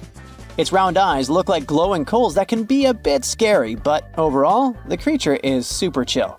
Even when it feels threatened, it doesn't bite. It just coils up around its head and gives off a really bad smell. Now something a bit more sinister. Meet Venomius tomhardii. Does that name ring a bell? Exactly. This new species of spider was named after Tom Hardy's portrayal of the infamous Marvel character Venom. And all because the black spots on the spider's abdomen reminded researchers of the famous anti-hero. Most spiders of this species were found in Australia at night, sitting in their elaborate webs in forested areas near the coast. When disturbed, these creepy crawlers often hide in silk-lined hollows in tree branches. We've also got something for the Lord of the Rings fans. In the vast and warm waters of the Amazon River, scientists have just discovered a new species of pacu. This fish is a relative of the terrifying piranha, with a plant-based diet and human-like teeth. It was named Myloplus sauron because of a bold vertical black mark on its side, which reminded researchers of the fiery eye symbol of the villain Sauron from Tolkien's epic saga. Wait, is that a tanned capybara or a wild dog? Well, actually, it's neither. This is a newly discovered dwarf deer. This tiny creature, about the size of a basset hound, scurries through the forests of Peru. The combo of large eyes, stocky body, and short legs makes this animal simply adorable. This cute little deer is the complete opposite of what we've got coming up next. This bizarre-looking creature is what we believe the beast of 5 teeth might have looked like. Its fossils, found in Chilean Patagonia, showed that it lived during the age of dinosaurs, about 72 million years ago. This finding is just another piece of evidence that mammals had been roaming around that part of South America much earlier than we thought. Moving from the forests of South America to the deserts of Australia, we come across a sand dragon lizard, known scientifically as Cteniferus tayacalpa. With its sandy color and long, lean body, this lizard looks like it could star in a Dune movie. Discovered last year, this sand dragon lizard blends in perfectly with the hot sands of the Great Victoria Desert in southern Australia. For over 10 years, a large-eyed creature managed to hide from scientists who ventured into the mountains of southwestern China. But not this time. In 2023, the group finally managed to take photos of 7 frogs that didn't match any known species. They're now known as Leishan odorous frogs, a species that grows to be about 2 inches long and has small bumps all over their grass-green bodies. Off the coast of Chile, we have recently found a seamount nearly 4 times as high as the Burj Khalifa. Underwater mountains are usually home to beautiful life forms, like sponge gardens and ancient corals. But this Chilean seamount also hid a creature known as the flying spaghetti monster. It's a rare type of squid with long noodle-like tentacles that make it look like an underwater pasta dish. Including its tentacles, this strange creature can be over 130 feet long. Recently, scientists were diving into the cold waters of the Antarctic Peninsula when they thought they had found an ordinary dragonfish swimming by. But there was something unusual about this one. It turned out that this fish had 2 darker vertical stripes along its slender body. That's when they realized they were looking at a new species, the banded dragonfish. From bizarre sea creatures to a cute one. In 2017, locals were diving near Kume Island in Japan when they found the skeleton panda sea squirt. This deep-sea oddity quickly won people over with its look because its black spots actually resemble a panda bear's eyes and ears. At least if you have a good imagination. This unusual creature filters water to catch its food, and is yet another reminder of the ocean's hidden wonders. Do you know how much gold has been mined by humans throughout history? About 216,000 tons, and 2/3 of this amount was mined after the 1950s. Different countries, different times, thousands of different people involved. But what if you found huge deposits of gold in one place? What if a giant gold ore deposit was discovered? No, not just giant, but supergiant. This is exactly what was found in China. A group of geologists discovered about 40 gold veins with about 330 tons of gold ore. But that's not all. 3D modeling has shown that even more gold lies underneath. At a depth of about 9,800 feet, there may be several hundred more tons. In short, there is a chance that they will discover deposits with about 1,100 tons of gold. Can you imagine how much that is? If not, that's about $83 billion. Wow! Experts say that this deposit contains approximately 4.9 ounces per ton of ore. It seems that this is negligible, but in fact, it's a high indicator in gold mining. Usually, 0.35 ounces per ton is awesome. If all calculations turn out to be correct, it will be the largest gold mine in the world, even bigger than the South Deep mine located in South Africa, with its 1,025 tons of gold. Everyone is worried. Everyone is happy. Gold, gold, gold on their minds. Everyone wants gold. Everyone buys gold. Gold is rising in price. Gold is more reliable than Bitcoin and cash. Gold is associated with wealth and luxury. Gold is always a valuable and profitable investment. But hold up. Why is it so? Why do people go crazy over some shiny metal? The fact is that gold has both practical and psychological value. For centuries, gold has represented power, prestige, and wealth in different cultures. It seems we're born in a genetic memory that gold is valuable. Think of how many problems gold has brought to literary heroes and how many gold-related adventures we've seen in movies. Gold makes people happy and greedy, cruel and intimidated. That's why so many people love it. Yes, it glitters, it's beautiful, but it's also practical. Gold doesn't rust, it doesn't corrode, it can be stored for a long time, and it doesn't deteriorate. It's literally a reliable investment. All other savings may lose value because of crises, but gold remains unchanged. The only problem, it can get stolen. In addition to jewelry making, gold is used in electronics, medicine, aerospace, and many other industries. Bitcoin has a value because of the public support of people around the world.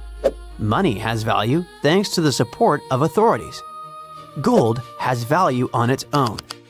It's tangible and visually appealing, and its worth is also supported by people's centuries-old belief in its enduring value. But never let gold cloud your mind. Many people lose their honor and even their minds over it. Avoid this trap. It's just a shiny piece of metal. There are other precious metals in the periodic table: palladium, silver, copper, platinum. Why is gold number 1? Cheaper metals such as copper, iron, lead, and aluminum corrode and rust. Aluminum is also not durable. Platinum and palladium are more expensive than gold, but they're too rare and difficult to mine. You won't make many coins out of them. Silver is softer than gold. It tarnishes, scratches, and deforms. And, well, to be honest, gold is more beautiful. But there is another reason why gold is so expensive. It's quite difficult to get. Gold mining is a very laborious and long process. In movies or documentaries, you might have seen people standing at the mouth of a river, collecting silt and clay, sifting it through gauze and small nets, and finding gold particles there. That's one of the methods for how gold is mined. You have to work hard to get just a few small pieces. How do they find gold? It used to be luck. Someone was walking along the shore and saw something glistening in the water. But today, gold detection methods are much more effective. Geologists know that gold is present in almost all rocks and soil, but its particles are so tiny that they're not visible. But when the concentration of gold is high and noticeable, work begins to extract it. Special geological teams are engaged in searching for these sites. When they discover gold, they drill wells, then take soil samples and decide if there's enough metal to carry out large-scale mining. Production depends on the deposit. If gold is in hard rock, miners drill holes, place dynamite, and detonate it. The explosion breaks the rock into pieces so they can extract the gold. But this is just the beginning of the work. After collecting large pieces of rock, workers take them to factories to extract valuable material. At the first stage, specialists break large pieces of rock into smaller ones. Using crushing machines, they grind the ore into tiny pieces, similar to gravel. This gravel then enters rotating drums filled with steel balls. The drums spin and the balls grind the gravel into powder under pressure. This mass is then mixed with water and passes through special filters. After that, gold is extracted from the ore using chemical solvents and complex purification systems. It adheres to carbon, then is separated from it, followed by several additional processes, including electrolysis and further purification. At the end, the gold is melted and separated from impurities, then poured into ingots and sent to other plants for further processing. Yes, it's a difficult and time-consuming process, and quite a long one. And it's not always profitable. You can find a deposit of precious metal, but it will be too expensive to extract it, and the amount of gold there won't be enough to make the effort worthwhile. Only 10% of the world's gold deposits contain enough precious material to pay back for its extraction and processing. There are many areas filled with gold. Do you know how many of them are suitable for productive mining? Less than 0.1%.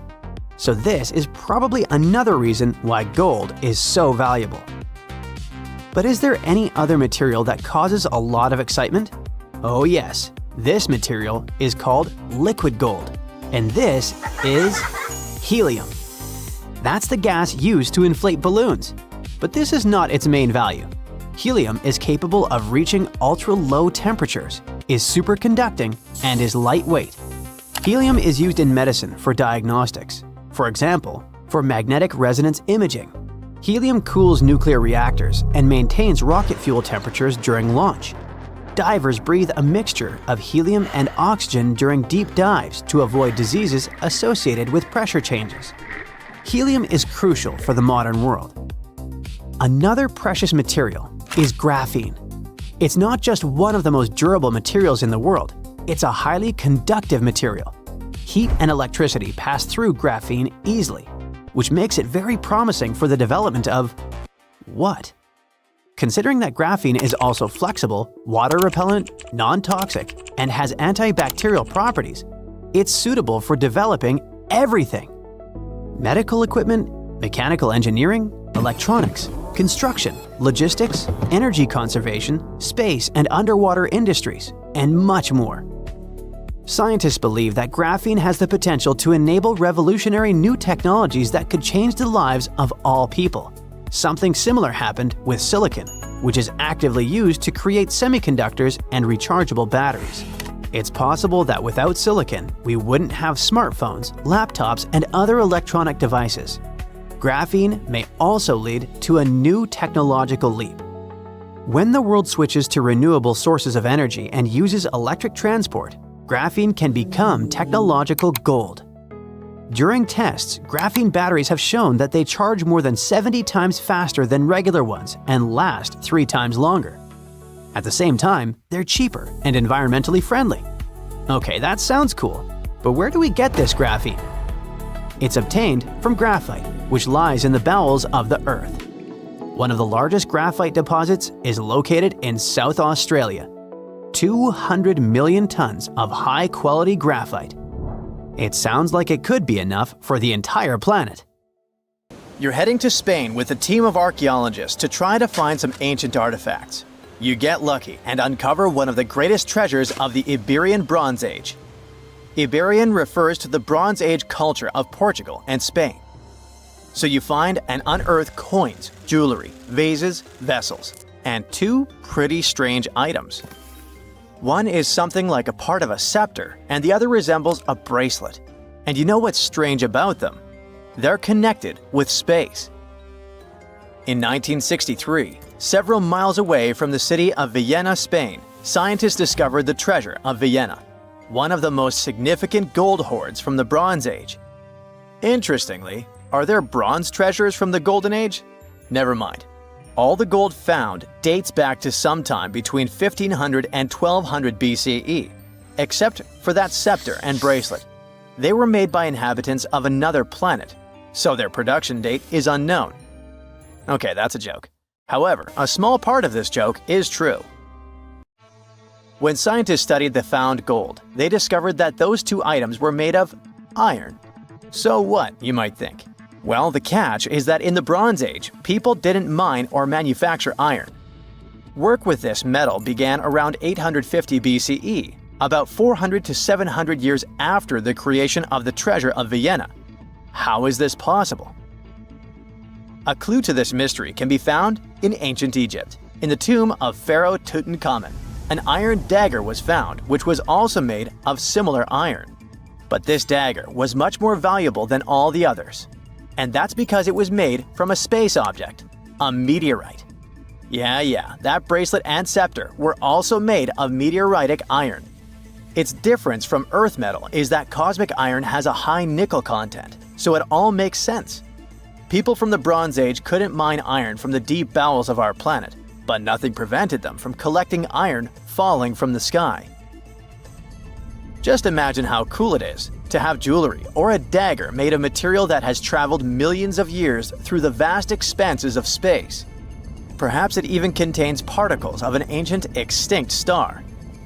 Today, these two artifacts from the treasure of Vienna are the oldest recorded items in the Iberian Peninsula made of meteoritic iron. Now, with everything in its place, you can turn your attention to all the wealth of the treasure of Vienna. It contains 66 items: bowls, bracelets, bottles, gold jewelry, 3 silver bottles, and an amber gold button. 22 pounds of ancient gold. People hid it, and only after 3,000 years we were able to discover it. This archaeologist's dream can be found in the Vienna Museum, where exhibits from different time periods are presented, from prehistoric times like 50,000 years ago to the present day. Items from the Iberian period, from the Roman period, from the Arab civilization. You can find not only jewelry and coins, but there are also remnants of columns, ceramics, and other architectural artifacts. The collection is considered one of the most important prehistoric treasures of Europe. And the coolest thing is that you can see it all with your own eyes for just €2, which is about $2. Go to Vienna, find the museum, and enjoy. Hey buddy, I heard you have a metal detector. Could you help me find a hammer I left somewhere in the field? Your old farmer friend asks. You take a metal detector and go searching, but instead of a hammer, you find hundreds, even thousands of silver coins worth $2 million. You're so happy that the farmer lost that hammer, and now you're rich. Stop! Considering that this land belongs to the farmer, would you tell him about the find or take it with you? In reality, neither of these options happened. In 1992, Eric Laws was helping a farmer search for a lost hammer in a field near Hoxne, Suffolk, England. The metal detector stumbled upon a hidden treasure, a huge one. There were silver spoons, gold jewelry, more than 500 gold coins, and about 14,000 silver ones. Eric Laws accidentally discovered the largest collection of gold and silver from the late Roman period in Britain. Unfortunately, or perhaps fortunately, he and the farmer didn't receive the treasure. It's now in the British Museum. Let's move away from the farmer's field to somewhere on the Mediterranean coast. Imagine you're a scuba diver. There was a strong storm yesterday, but now with the water calm, you dive in and discover the seabed covered with gold dinars.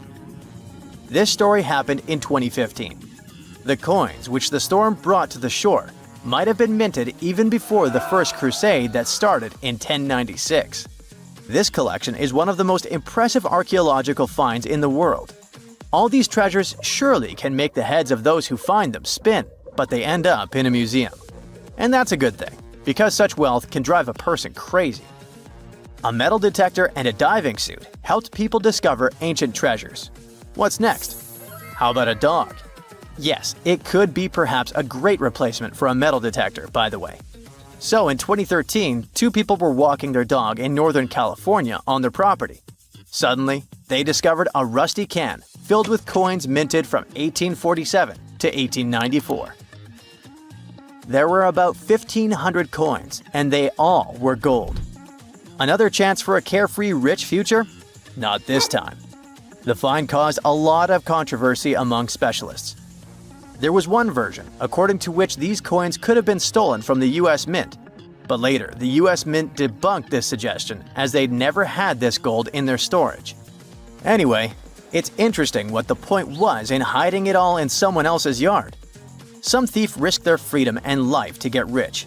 When they succeeded, they just hid the coins as if they never existed. What a strange deal. Coins, jewelry, meteorite items, it's all cool. But let's end our video with something grand and epic.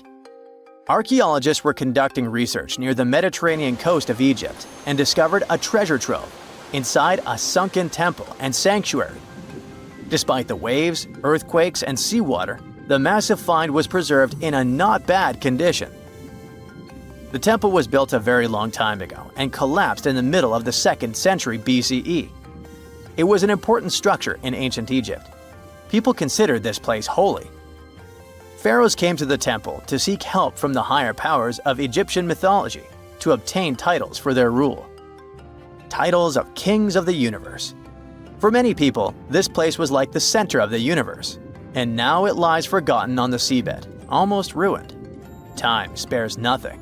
Researchers found out the temple had been part of an ancient port city. A long time ago, an earthquake occurred in this area and destroyed the city.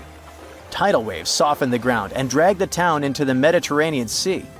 While studying the temple, scientists found many secret treasures there: silver ceremonial instruments, gold jewelry, and alabaster vessels. In past times, people used them to store perfumes or greasy ointments called unguents. Perhaps in ancient Egypt, they weren't bad in the field of cosmetology. Near the temple, archaeologists discovered a Greek sanctuary. Apparently, the Greeks living in Egypt or coming here on business wanted to pay tribute to Aphrodite, so they created a small building in her honor. In that place, archaeologists found bronze and ceramic artifacts from different cultures. Scientists found out that the Greeks had permission to trade in the Egyptian city and even be its residents. It seems pharaohs living around 600 BCE were favorable to the Greeks. The profession of an archaeologist is very exciting. But what would you do if you found some ancient treasure? Before answering this question, find out what law applies to such finds in your country. Consider Lake Enigma. What a fitting name. It's already strange enough because it's not even supposed to exist. But now, we stumbled upon actual life deep beneath it. And this just might help NASA in their search for life in outer space. The lake lies deep in the icy heart of Antarctica, so it's not really a water pool like we're used to, more like a lake-like block of ice, or so we thought.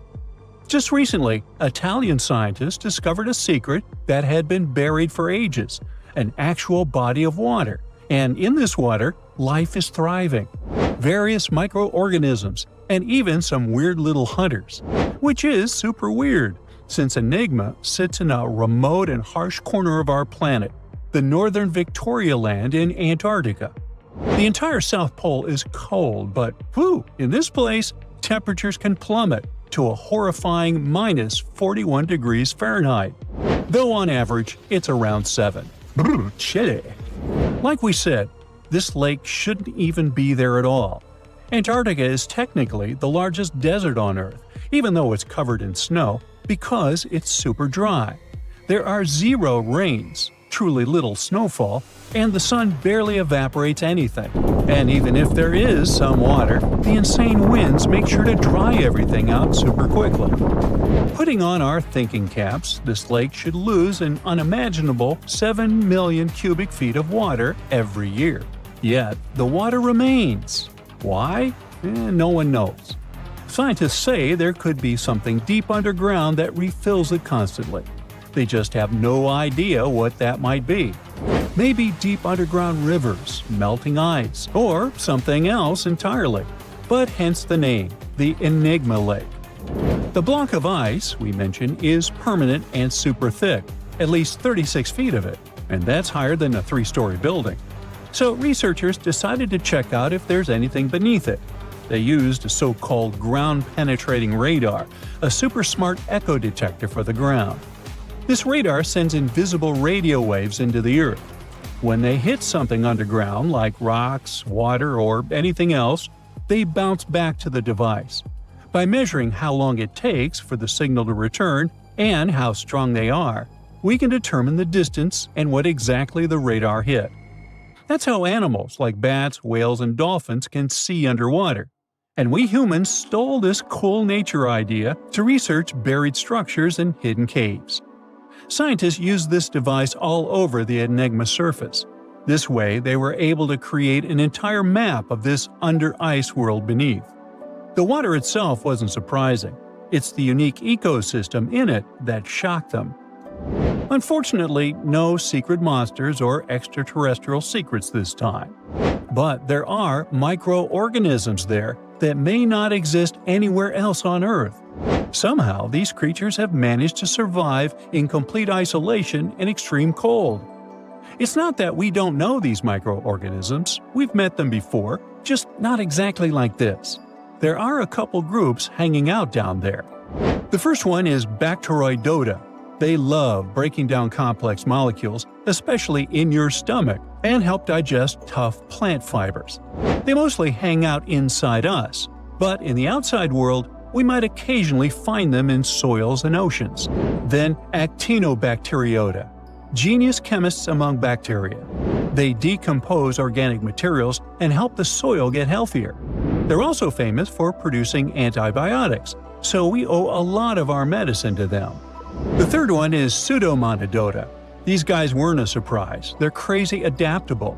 They can thrive pretty much anywhere, from soil to water to the human body. Some of them are good, helping plants grow and in nutrient cycles, but others can be opportunistic pathogens. Ooh, bad guys. But what is actually a surprise is that Lake Enigma has tons of passibacteria. They're ultra small even for microorganisms and can barely do anything themselves. So they prefer to live in symbiosis or be little parasites, relying on their hosts for nutrients and other necessities. All these little chompers might be ancient. They could be remnants of a time before the lake froze over completely, which is hundreds of thousands of years ago. It's simply weird to encounter these bacteria in the Enigma Lake, especially the little parasites. Passibacteria usually love low-oxygen environments, but this lake is very oxygen-rich, not even mentioning an almost 40 feet of ice above. So all this means that even though we know who these guys are, this specific species might be new to us. They could have evolved with some unique adaptations and abilities using the lake's unusual chemistry. They probably rely on a super simple and delicate food web. Some of the microorganisms produce energy from light, well, whatever light gets down there, or the lake's chemicals. The symbiosis guys most likely survive by living on or inside their neighbors. Yep, these microscopic creatures hunt each other. Nope, things can't be peaceful even in a place like that. If we find out what their secret to survival is, we might learn more about chemistry, medicine, and even extraterrestrial life. Because if life can endure such extreme conditions, then it can probably appear pretty much anywhere, including our closest neighbors, Europa or Enceladus, the moons of Jupiter and Saturn. They definitely hide oceans beneath their frozen surfaces, and now there's a very high chance there might be some life there. Antarctica must be the closest thing we have to extraterrestrial exploration before we actually land on other planets. It's full of hidden mysteries and surprising creatures. Even outside of Lake Enigma, the South Pole harbors life. Just take the McMurdo Dry Valleys, which are often referred to as Earthly Mars. These are among the most mysterious and extreme places on our planet. They're stretching across Victoria Land in Antarctica, and this is one of the driest places on Earth. Makes sense if you remember the name. Surprisingly, unlike other parts of the South Pole, this land is almost entirely devoid of snow and ice, just lots of super cold ground. There might even be some sand dunes nestled here and there between the rugged mountains. The ground is mostly covered in loose gravel, scattered with ancient rocks made of granite, and something interesting called gneiss, just spelled differently. It's the type of rock that's been through a lot, literally. It's usually born when granite and sedimentary rocks have to endure insane pressure or horrifying heat for a while, a process called metamorphism. These conditions are so intense that they literally rearrange the minerals into layers. That's why gneiss has such beautiful foliated looks. It's the planet's version of baking a layered cake. It's amazing because this place is almost exactly the way it was millions of years ago. These valleys are frozen in time, and they give us a little glimpse into Earth's distant past. And that includes life.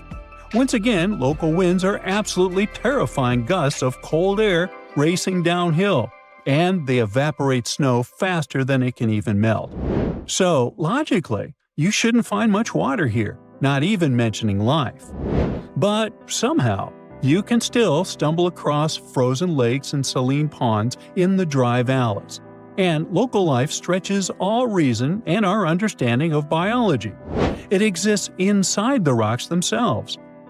Microorganisms are hidden in slightly moist cracks and crevices.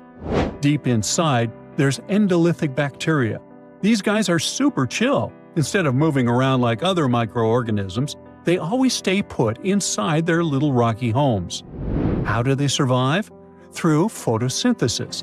Just like plants, they take teeny tiny parts of light that gets in crevices and acts like little solar panels, getting energy from the sun.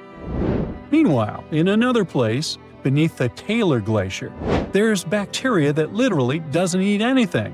Not comfort, not sunlight, not even oxygen. These guys rely on a diet of dusty rocks and sulfur to fuel their weird metabolisms. By breaking down sulfur and iron, they get energy to sustain themselves. This way, they easily survive in deep seas at sub-freezing temperatures, completely cut off from sunlight, oxygen, and the world itself. This place is fascinating for both its life and the lack of it. In some parts of the valleys, like University Valley, yes, that's what it's called, the permafrost is so harsh that no microbes were found at all. This might be one of the only places on Earth where life appears to be completely absent, a quite scary idea. Anyway, now scientists are thinking about learning more about Lake Enigma and drilling this Mars-like environment. Exactly for that reason, to see how we could get samples from Mars in the future. Once upon a time, there was a lighthouse so tall that you could spot its beam from 30 miles away. A mysterious tower that was the symbol of wealth and engineering genius. Made with stones so giant and heavy that it still makes us gasp. How did they do that? It has survived earthquakes, one after another, until it finally crumbled in the 14th century. Fast forward to today, and archaeologists have just hauled 22 of its colossal blocks off the seafloor. They're putting the tower back together, to be once again admired and explored, but not how you might imagine. The Lighthouse of Alexandria wasn't just a lighthouse, it was the lighthouse of ancient civilizations, one of the longest-standing world wonders. Built around 280 BCE, on a tiny island called Pharos, it reached about 330 feet up in the sky. For comparison, that's taller than the Statue of Liberty or Big Ben.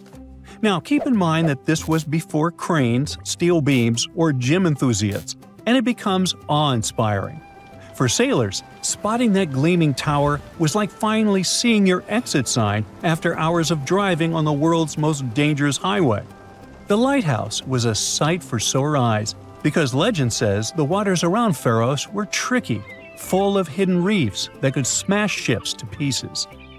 Old sources claim it took about 12 years to build, with the price tag being around 800 Athenian talents of silver, which is an ancient unit of weight close to 57 pounds.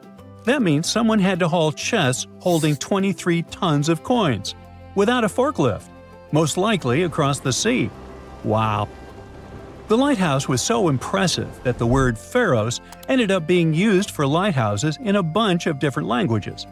The structure had a cool three-tier design. It was square at the bottom, octagonal in the middle, and cylindrical on top.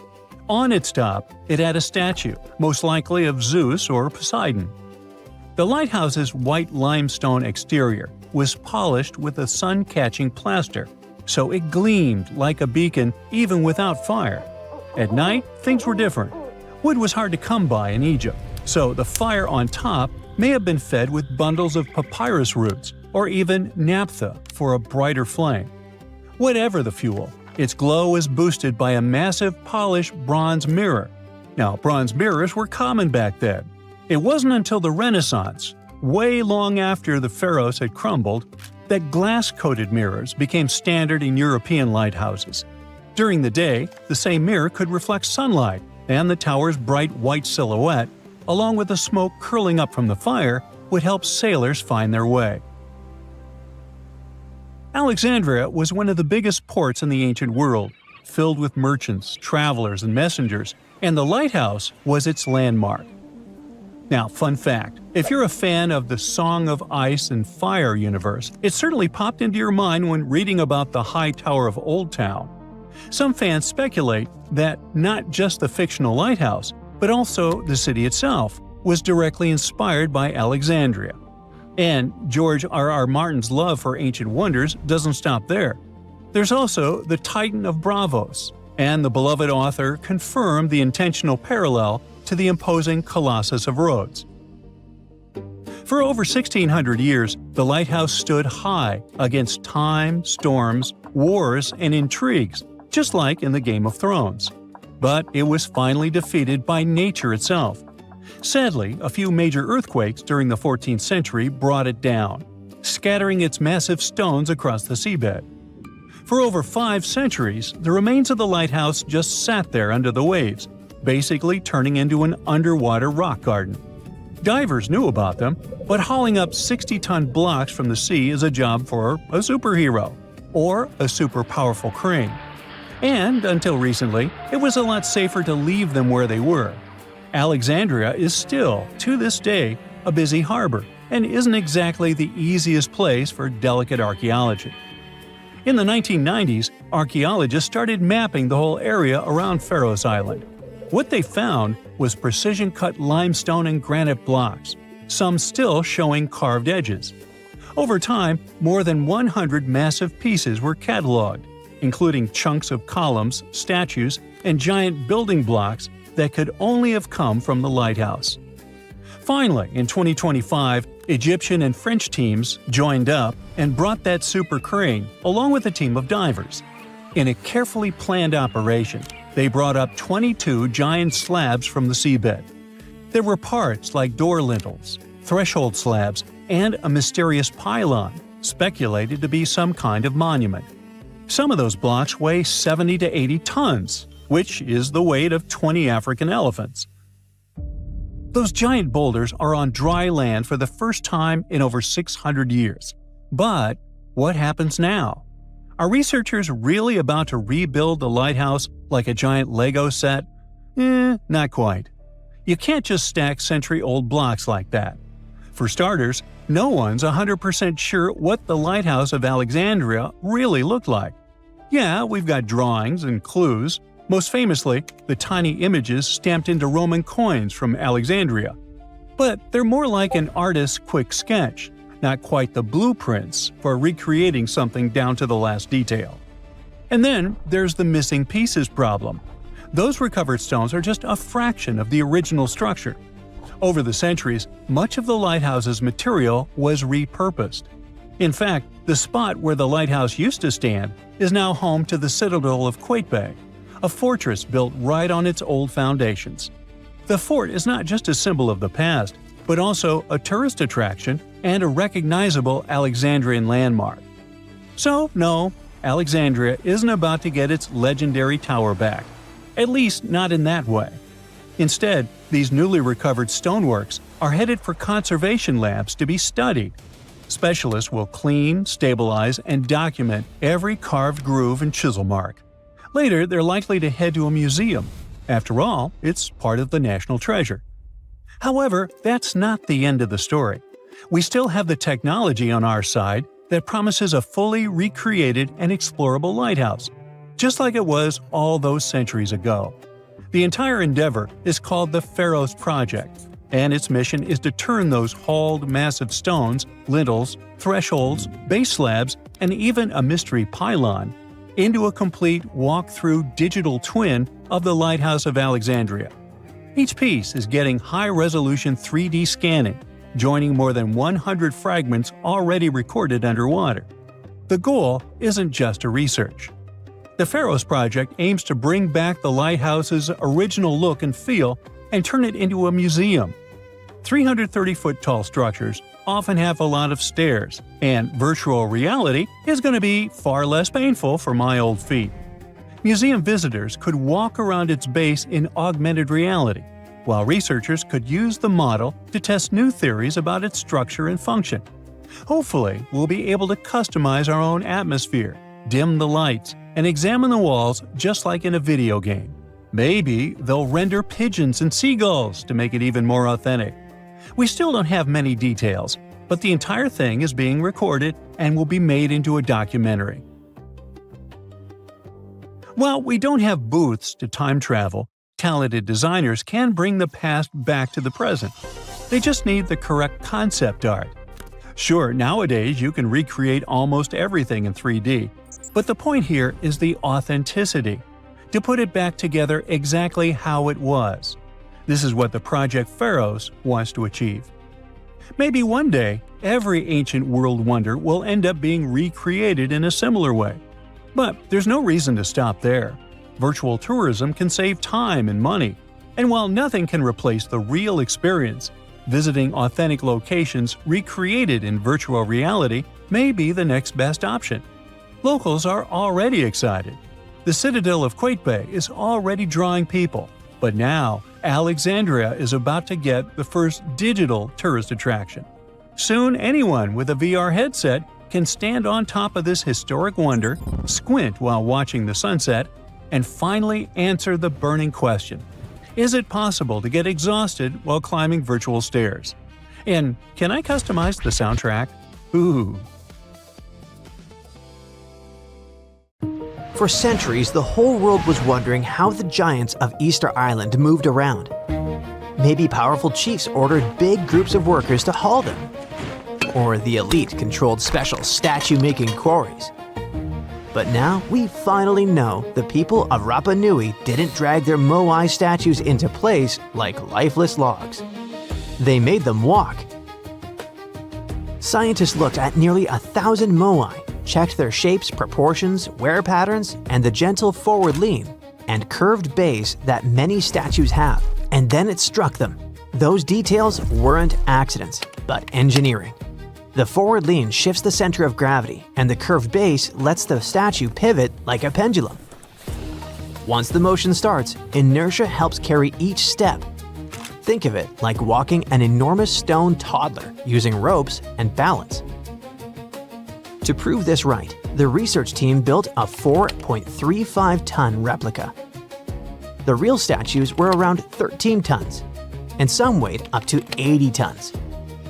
With 18 people on the ropes, they walked the statue about 300 feet, about the length of a football field, in 40 minutes. That's faster and easier than dragging something flat across logs or rollers. The old roads of Rapa Nui also help the process. They're about 14 feet wide, and the way they curve inward makes them perfect to keep a statue steady while it walks forward. Every time the islanders moved a moai, they weren't just walking it, but they were literally shaping the road as part of the job. When you look at the island's landscape today, you can actually see these paths crisscrossing each other, sometimes running side by side like alternate routes. The ancient workers were likely clearing a stretch of ground, moving the statue a bit, clearing a bit more, then rocking it forward again in a specific rhythm. It looks like they spent just as much time prepping the road as they did moving the statue itself. So, the ancient Rapa Nui didn't need thousands of workers or modern machinery, and it all worked with just ingenuity, rhythm, teamwork, and clever design. Their transportation wasn't the only moai mystery. People knew the statues were meant to honor important chiefs, but no one could explain why the ancient islanders picked those exact spots for them. Most of the moai sit right along the coastline, almost like they're guarding the island. So a team of scientists took a closer look at those locations, and the answer turned out to be all about water. Easter Island's volcanic soil is super porous, which means it soaks up rainfall quickly. Because of that, there weren't enough rivers or streams, and the island ended up with very limited fresh water. Hundreds of years ago, the people survived thanks to groundwater discharge. Basically, water stored deep underground in layers of rock or soil called aquifers eventually rises up to the surface on its own. When that water bubbled up near the coast, it mixed with seawater, but the mix stayed fresh enough to drink. The locals collected it right from those coastal spots, and that's exactly where they built the moai. They weren't just decorating the coastline, they were marking the island's most essential source of fresh water. Now, most of the moai bodies were made from volcanic tuff, a soft, easily carved stone, and most of the statues were carved in one quarry inside an ancient volcano. In October 2023, a wildfire tore through the quarry, and everyone who cares about Rapa Nui got really concerned about whether the site would survive future disasters. So when a team of scientists arrived in January the following year, a local community group asked if they could document the quarry, just in case another fire damaged it for good. The geographers jumped at the chance and launched about 30 drone flights over the quarry. Flight after flight, they collected an incredible 22,000 photos.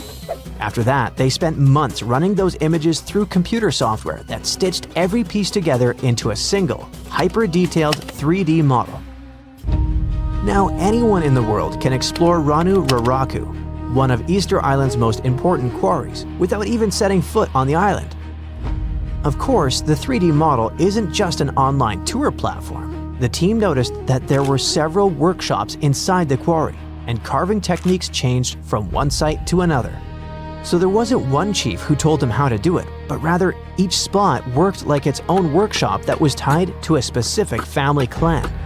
This could also be another proof that the moai could move with far fewer people than anyone once believed, probably around 20 to 50. That's roughly the size of an extended family or small lineage group on Easter Island.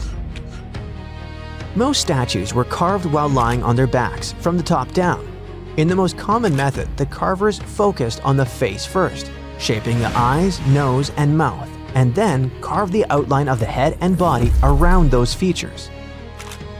The second method flipped that order. They carved the entire block into the basic shape of a moai first and didn't add any details until later. And in a few rare cases, the carvers went at the stone from the side and worked straight into a nearly vertical cliff, which must have taken some great skill. And just when researchers mapped over 1,000 moai and thought they knew them all, the island threw them a curveball. In the middle of a dried-up lakebed, a place no one expected anything, another statue appeared in 2025. It was the first statue found in a lakebed before, and it might not be the last. For at least 200 or 300 years, the laguna was almost 10 feet deep, so it would be impossible for humans to build or put a statue on the bottom. Scientists think the moai are over 500 years old. It's possible that the Rapa Nui people who built them probably brought the statue here when the lake was dry in the past. The new find turned out to be slightly over 5 feet tall, which is smaller than the other statues on the island. As the region continues to dry out, the lakebed has started revealing what it's been hiding for who knows how long. More statues could be tucked under those thick reeds that grew over the lake for centuries. Now that the water has receded, scientists might be able to use ground-sensing tools to detect what's buried beneath the surface. While researchers keep studying the statues and solving their mysteries, nature is playing against them. A new study shows that by 2080, seasonal waves could push far enough inland to hit some of Easter Island's massive moai statues. These stone giants have stood through everything: harsh sun, relentless wind, pounding rain, lichen slowly creeping across their surfaces, and even wildfires. But rising sea levels already threaten the island's coast, and the moai now face a danger bigger than anything they've endured before. Researchers built a super detailed digital model, a digital twin of a bay on the island's southeast coast. They ran a bunch of simulations to see how different sea level rise scenarios would change the way waves move through the bay. The results of these simulations showed that waves could start reaching the site's 15 moai by 2080, and then of the most recognizable and photographed statues on the island could end up flooded. This spot sits on a big ceremonial platform and draws more visitors than almost any other Moai spot on Rapa Nui. And the danger doesn't stop there. Dozens of other important cultural features nearby are also in danger. Ancient dwellings, petroglyphs carved into stone, burial sites, old rock gardens. Basically, the entire physical memory of Rapa Nui's cultural history. If the island doesn't manage these risks, it could even lose its UNESCO World Heritage status. Now that researchers understand the threat more clearly, they want to use this knowledge to help protect the island. Scientists hope to collaborate closely with local communities to safeguard Rapa Nui's cultural heritage for future generations. Okay, what if I tell you that the extraterrestrials we all imagine as little green men may actually look like very normal Earthlings and chill in Europe? This is the Iberian Peninsula, and people living there are under suspicion. Ooh. Here's the reason. Somehow, parts of the most important artifacts that the Iberian civilization called Treasure of Volena are made of metal that simply can't be found on Earth, because it's metal from a meteorite. Now let's tackle this step by step. This is the artifact itself, and it's composed of 59 different objects. Bowls, bottles, and bracelets. Is there a pattern there with all those bees?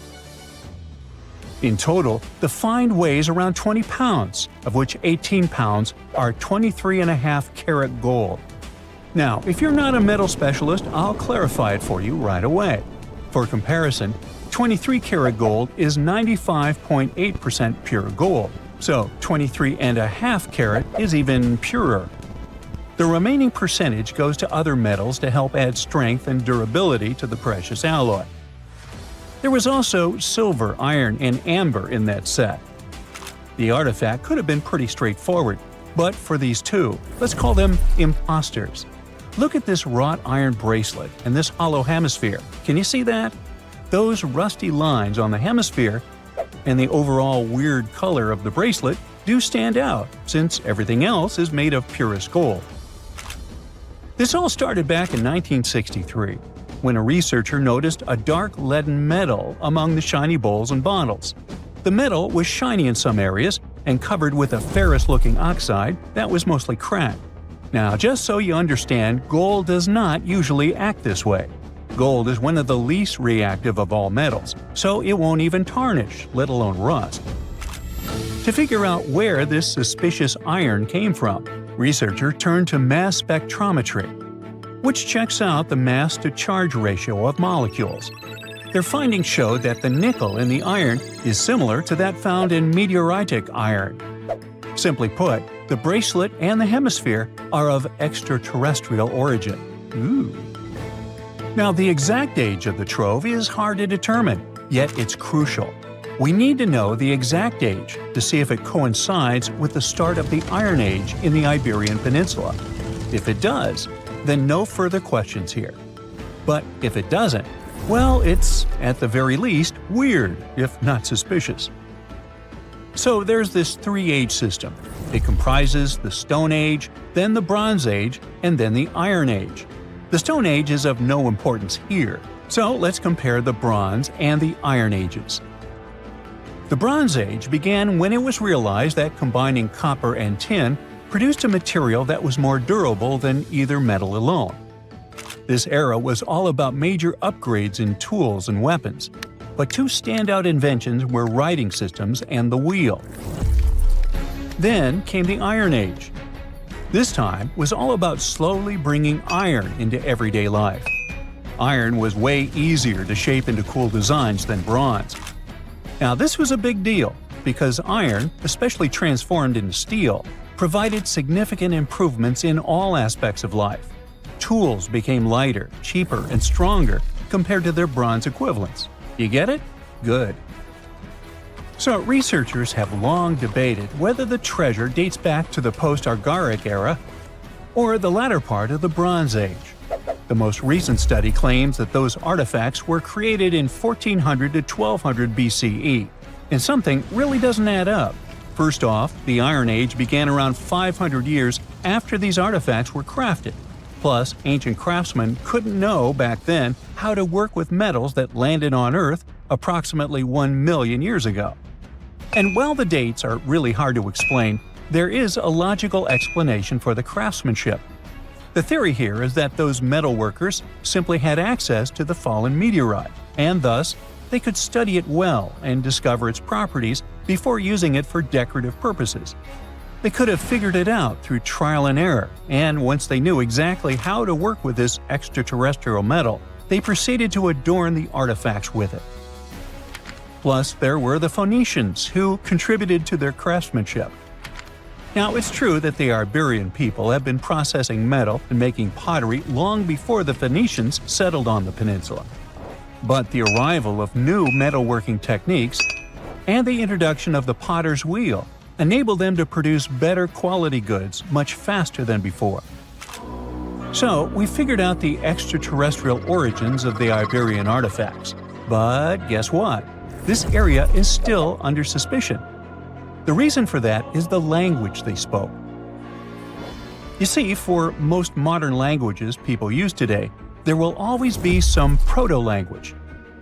Say for Italian, Spanish, and French, it's Latin, hence their similarities.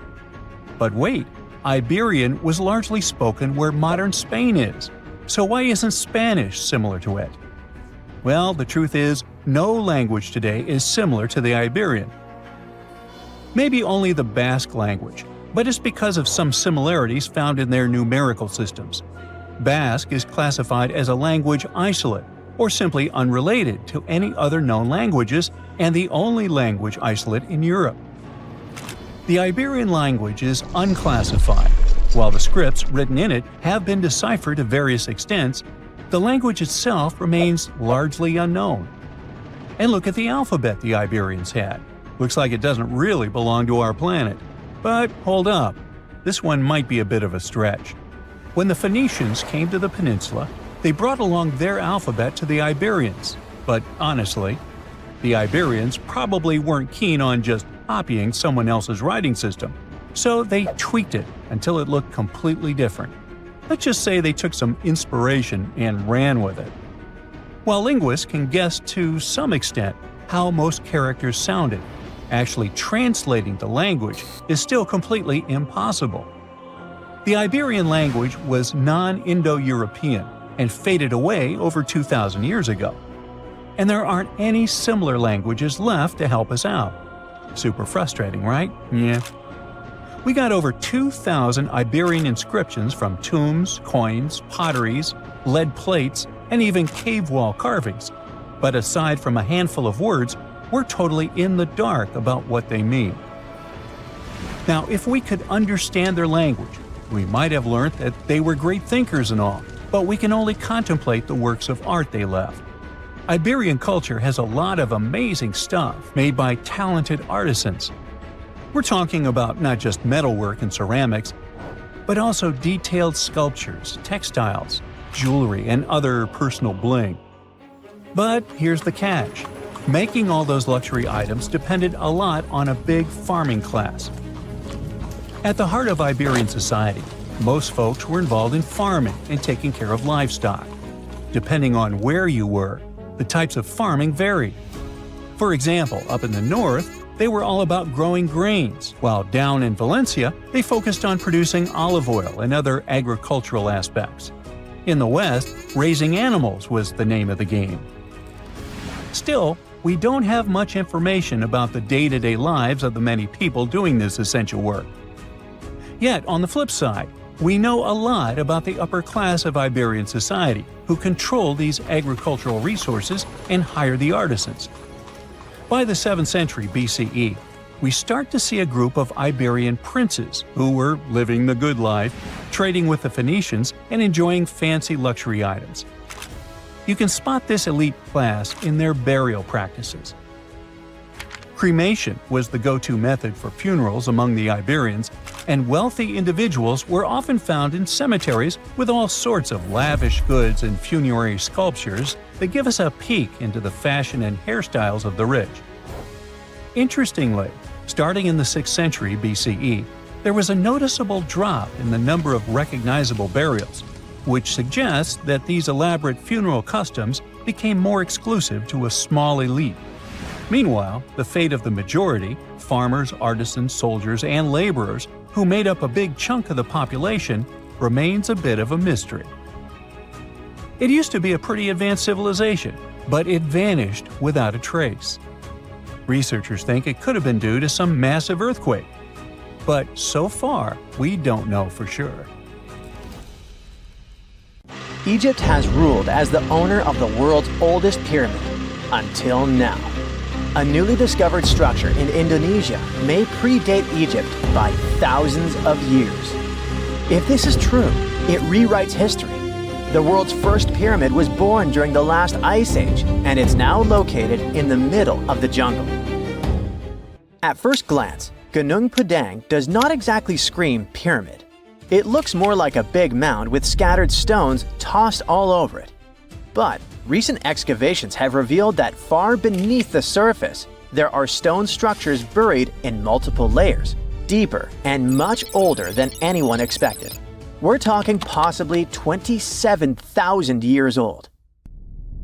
This is serious if we're talking about humankind's history. Today, the oldest known ancient society with this kind of building knowledge is probably 11,000 years old and used to occupy the region of modern-day Turkey. We've talked about Göbekli Tepe in some of our previous videos. Gunung Padang has got the scientific community divided and raising big, life-changing questions. You see, the site of Gunung Padang has long been considered sacred by the locals. Many even call it the Mountain of Enlightenment and still use the site to perform mystical ceremonies. Westerners had no clue this place existed until the late 1800s. That's when a Dutch explorer heard whispers about a strange mountain and went to see it for himself. Just 4 hours south of Jakarta, he found something wild. Stacked terraces connected by rough stone steps, massive flat stones covering the ground, and towering pillars everywhere. To him, it looked like an ancient ceremonial site, maybe even a burial ground. For almost 100 years, mainstream archaeologists simply ignored Gunung Padang. The story resurfaced when a group of farmers brought attention back to the mountain in 1979. By the 80s, researchers finally started digging and found pottery fragments dating back to somewhere between 45 BCE to 22 CE. But here's where this story gets interesting. Some studies suggest the deepest layers of Gunung Padang are between 16 to 27,000 years old. That means this pyramid could have been built during the last ice age. And if that's true, it's older than Egypt's famous pyramids, the ones we thought were the world's first. This whole theory comes from geologist Danny Hillman. His team used ground-penetrating radar, core drilling, and carbon dating to study Gunung Padang, and what they found was pretty wild. According to Hillman, this place is like a giant ancient layer cake, built in stages over thousands of years. The youngest layer is around 3,000 to 4,000 years old. That's roughly the age of the pyramids in Egypt. When you dig a little deeper, you find Unit 2, which was built between 7,500 and 8,000 years ago. But here's where things get truly mind-blowing. Hillman claims the deepest layer, Unit 3, could be as old as 27,000 years old. His study suggests that Gunung Padang isn't just a hill. It's a stepped pyramid, complete with chambers and hollow spaces hidden underground. Although there's not much info about these chambers. The geologist does admit his theory sounds crazy, but he says it's all real and legitimate data. Hey, this is just one theory. Those who disagree with Hillman say Gunung Padang was not man-made. It was nature-made. Maybe not the upper parts, which Hillman calls Unit 1. The lowest units, which are the units that could change our collective history, are the problem. To understand what the fuss is about, we need to look at the soil. The area that Gunung Padang was built on is filled with volcanoes, which means it sits on top of volcanic soil. Hillman's team drilled into the mound and found something odd. Younger soil wedged between much older rock layers. To them, this was a clear sign that the stones were stacked, not naturally formed. After all, in nature, younger soil doesn't just sink beneath ancient rock. That would be like discovering fresh ink beneath the pages of an ancient manuscript. You know, something doesn't add up unless someone put it there on purpose. However, skeptics such as volcanologist Zoetkenel Braunthal argue that Gunung Padang is not a human-made pyramid, but rather the remains of an ancient volcano. He believes the mixed layers of young soil and old rock are the result of natural erosion and geological processes, not human construction. Volcanic activity can create unusual formations over time, and without clear signs of tools, carvings, or human remains, many experts remain unconvinced. The mystery boils down to this paradox. Are we looking at the ruins of a lost civilization, or are we simply misinterpreting the work of nature? Most archaeologists say that to prove an ancient civilization existed, you first need signs of culture, art, tools, structures, something man-made. That's exactly why archaeologist Dibble, one of Hillman's biggest critics, isn't buying the pyramid theory. He argues that without solid proof of human activity, all we really know is that the soil in the mound is 27,000 years old, and that alone doesn't mean people were building pyramids back then. But here's the thing, the more wheat for human survival. Most archaeologists believe that humans during this period were mainly hunter-gatherers, moving from place to place in search of food and shelter. The idea that they had skills to build a massive pyramid-like structure is hard for many to accept. However, researchers like Graham Hancock argue that advanced Ice Age civilizations could have existed and been wiped out by cataclysmic events such as floods caused by melting glaciers. According to Hancock, these ancient cultures may have built monumental structures like pyramids. One of Hancock's most notable books, Fingerprints of the Gods, explores this theory in depth. He looks at evidence from ancient monuments like Egypt's Great Pyramid of Giza and the megalithic structures in South America and suggests that these could be the remnants of a forgotten civilization. Hancock's theories imply that knowledge and skills passed down from this ancient culture were eventually rediscovered and used by later civilizations like the Egyptians and Mayans. If we apply this to Gunung Padang, the idea becomes even more fascinating. Could this ancient site in Indonesia be a remnant of a long-lost civilization that existed during the last ice age? We'll have to keep digging to figure this out. Either way, while scientists debate the origins of Gunung Padang, local myths offer a different explanation. One of the most famous local legends tells the story of King Siliwangi, a powerful ruler who wanted to build a grand palace in a single night. With supernatural strength, he began stacking enormous stones to create his masterpiece. But as the first light of dawn appeared, he realized he had failed to finish in time. Frustrated, he abandoned the project, leaving behind the massive rock formations that we see today. While this story isn't historical fact, it reflects how deeply Gunung Padang is embedded in the local culture. Even today, the site is considered a place of spiritual energy, attracting visitors who believe in its mystical power. Hindus from the island of Bali climb the mountain steps to conduct rituals related to the rising of the full moon. Followers of a variant of Indonesian martial art practice their discipline high on the mountain. As these sacred rituals continue, archaeology and geology keep trying to figure out if this really is the oldest man-made structure in the world. Have you heard of Göbekli Tepe? It's an ancient site in Turkey that literally made historians rewrite history books. Over 11,000 years ago, a group of prehistoric humans crafted an enigmatic masterpiece that's even older than Stonehenge.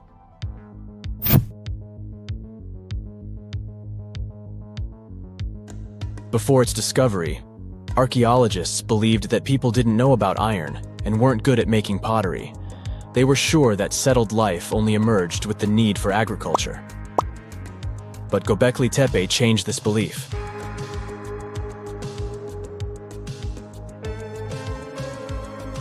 The place has revealed that it was the temple that paved the way for a settled life, not agriculture. Until this discovery, researchers believed that farming was the catalyst for sedentary living. Meet Professor Schmidt, the guy whose findings changed this theory. He managed to prove that hunter-gatherer communities laid the very foundations of this way of life.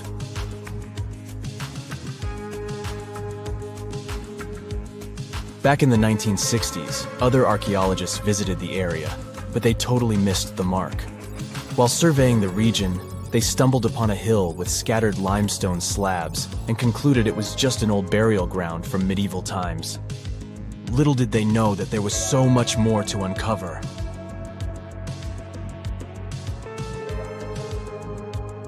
In 1994, Schmidt embarked on his own survey of prehistoric sites in the area.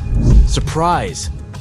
He instantly realized he had discovered something truly extraordinary.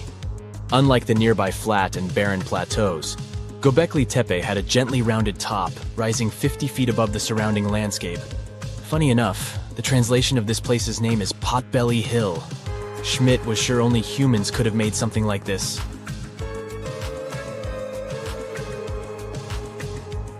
Those broken limestone pieces that were mistaken for gravestones turned out to be way more exciting.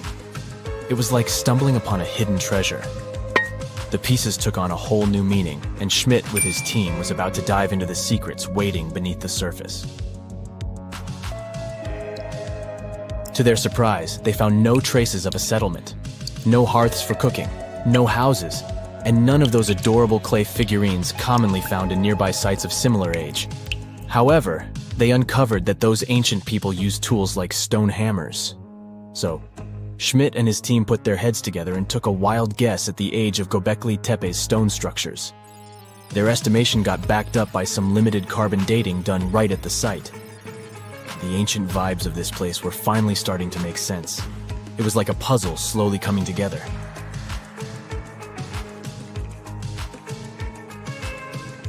You may think that back then, people didn't have special tools to create something as cool as Göbekli Tepe. Not true. Turns out, these prehistoric folks used flint tools instead of fancy metal chisels. They were also skilled at chipping away softer limestone and crafting pillars right on the spot. Afterward, they carried the pillars a short distance to the summit and placed them upright. Once the stone rings were complete, they covered them with layers of dirt. Over time, they added new rings, and voila! You've got a cool hill to impress people in the future.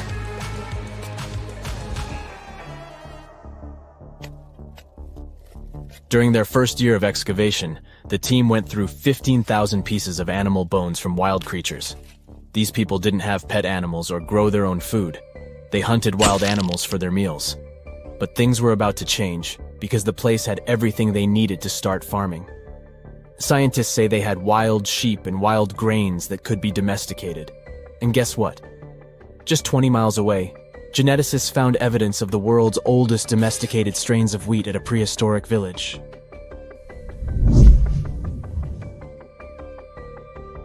These amazing findings have completely changed how we view civilization. In the past, experts believed that people needed to learn how to farm and settle in one place before they could build temples and develop complex societies. But guess what?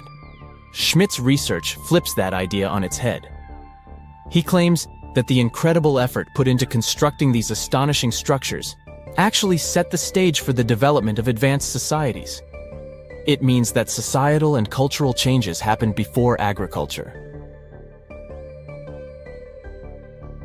Schmidt has this fascinating hypothesis about Göbekli Tepe.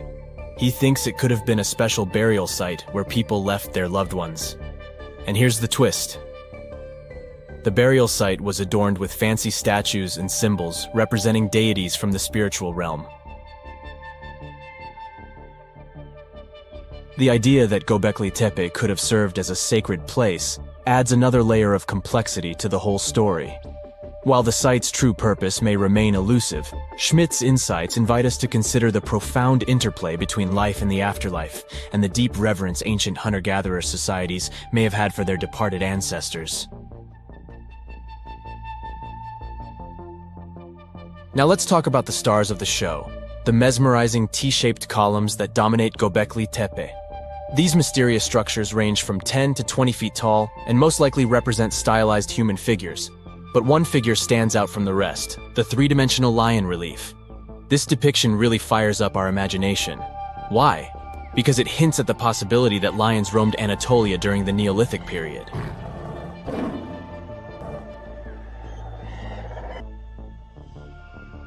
These standing stones are arranged in circles and placed in rectangular pits. Each circle has a similar setup. Two big T-shaped pillars in the center, surrounded by slightly smaller ones facing inward. Talk about a stylish arrangement. These towering pillars reach a whopping 16 feet and weigh between 7 and 10 tons. Some pillars are plain and simple, while others are like works of art with intricate carvings. Foxes, scorpions, and vultures come to life, crawling and twisting on the pillars' sides. But it's not just animals depicted on these stones. Some pillars have abstract shapes representing humans, and even small carvings of clothing items. Some of them even have belts.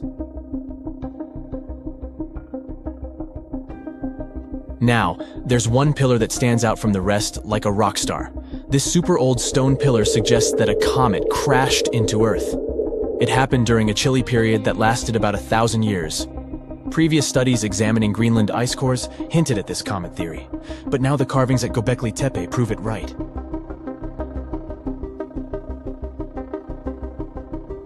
The carvings on the pillars are like a historical comic strip. They even show a headless human figure. Researchers fed the images into a computer and discovered their connections to constellations, indicating that this temple might have been an ancient observatory. It's like our ancestors were trying to document this cataclysmic event in their own unique way. Archaeologists have been excavating and researching Göbekli Tepe since the mid-1990s, peeling back layers of history and providing us with a deeper understanding of the intricate relationship between various elements. They have no plans to stop the whole process for another 150 years. Who knows what else they'll find? You see, Göbekli Tepe has been labeled purely as a ritual site with no signs of domestic activities. We were led to believe that the absence of water meant it couldn't support semi-sedentary communities. But scientists believe it's time to shake things up and approach Göbekli Tepe with fresh eyes.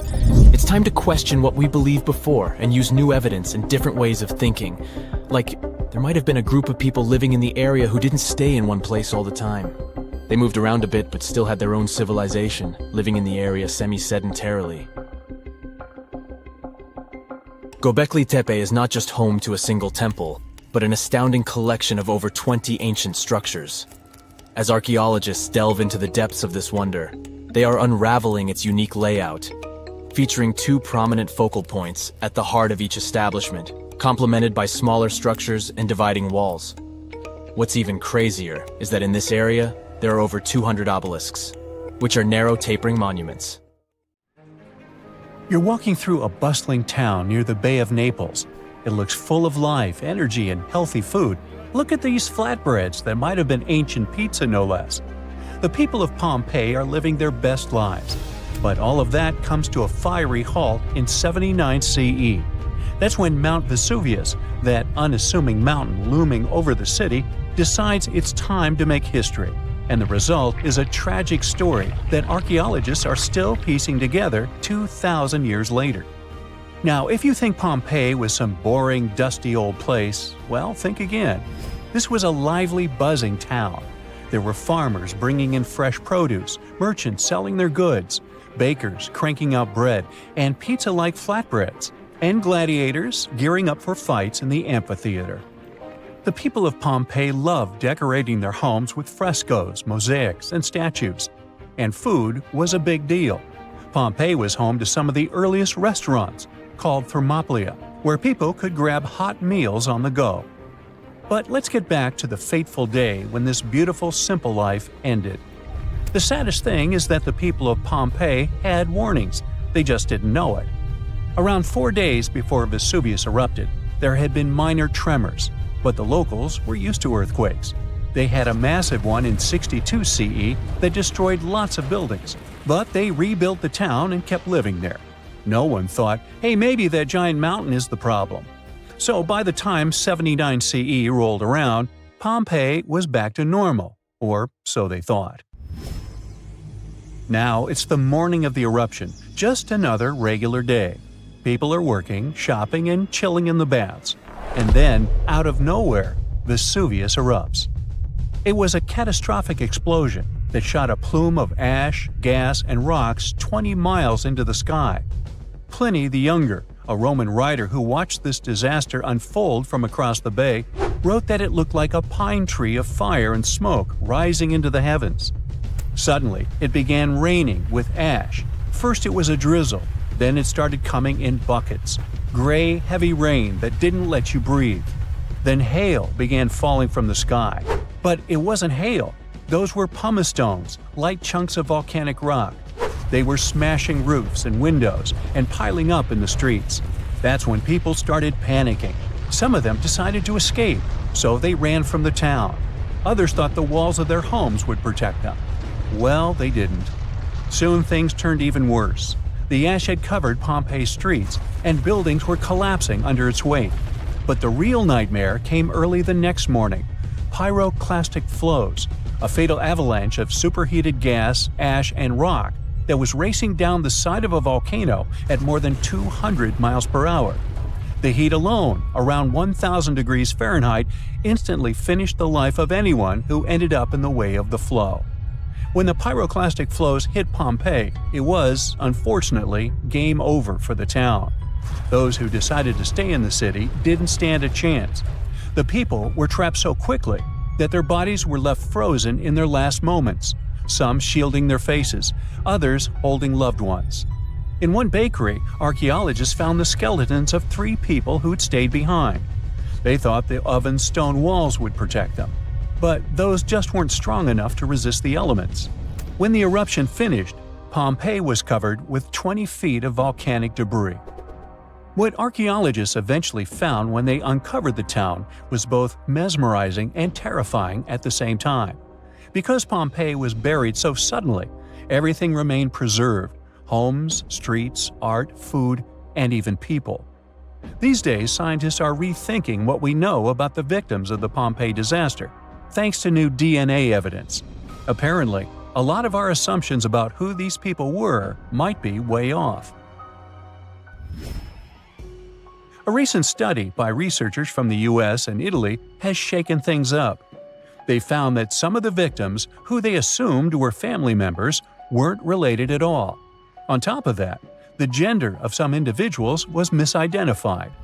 The researchers believe that older interpretations were influenced by modern ideas about gender and relationships, which might have clouded the actual history. One of the study's co-authors from the University of Florence pointed out that conclusions based on limited evidence often reflect the biases of the time. Back then, researchers had to rely on the physical appearance of casts to make their guesses. Now, with DNA evidence, the story looks very different.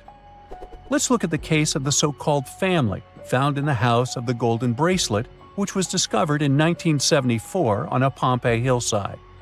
This group of 4 victims was named after an elaborate piece of jewelry was found on one of them.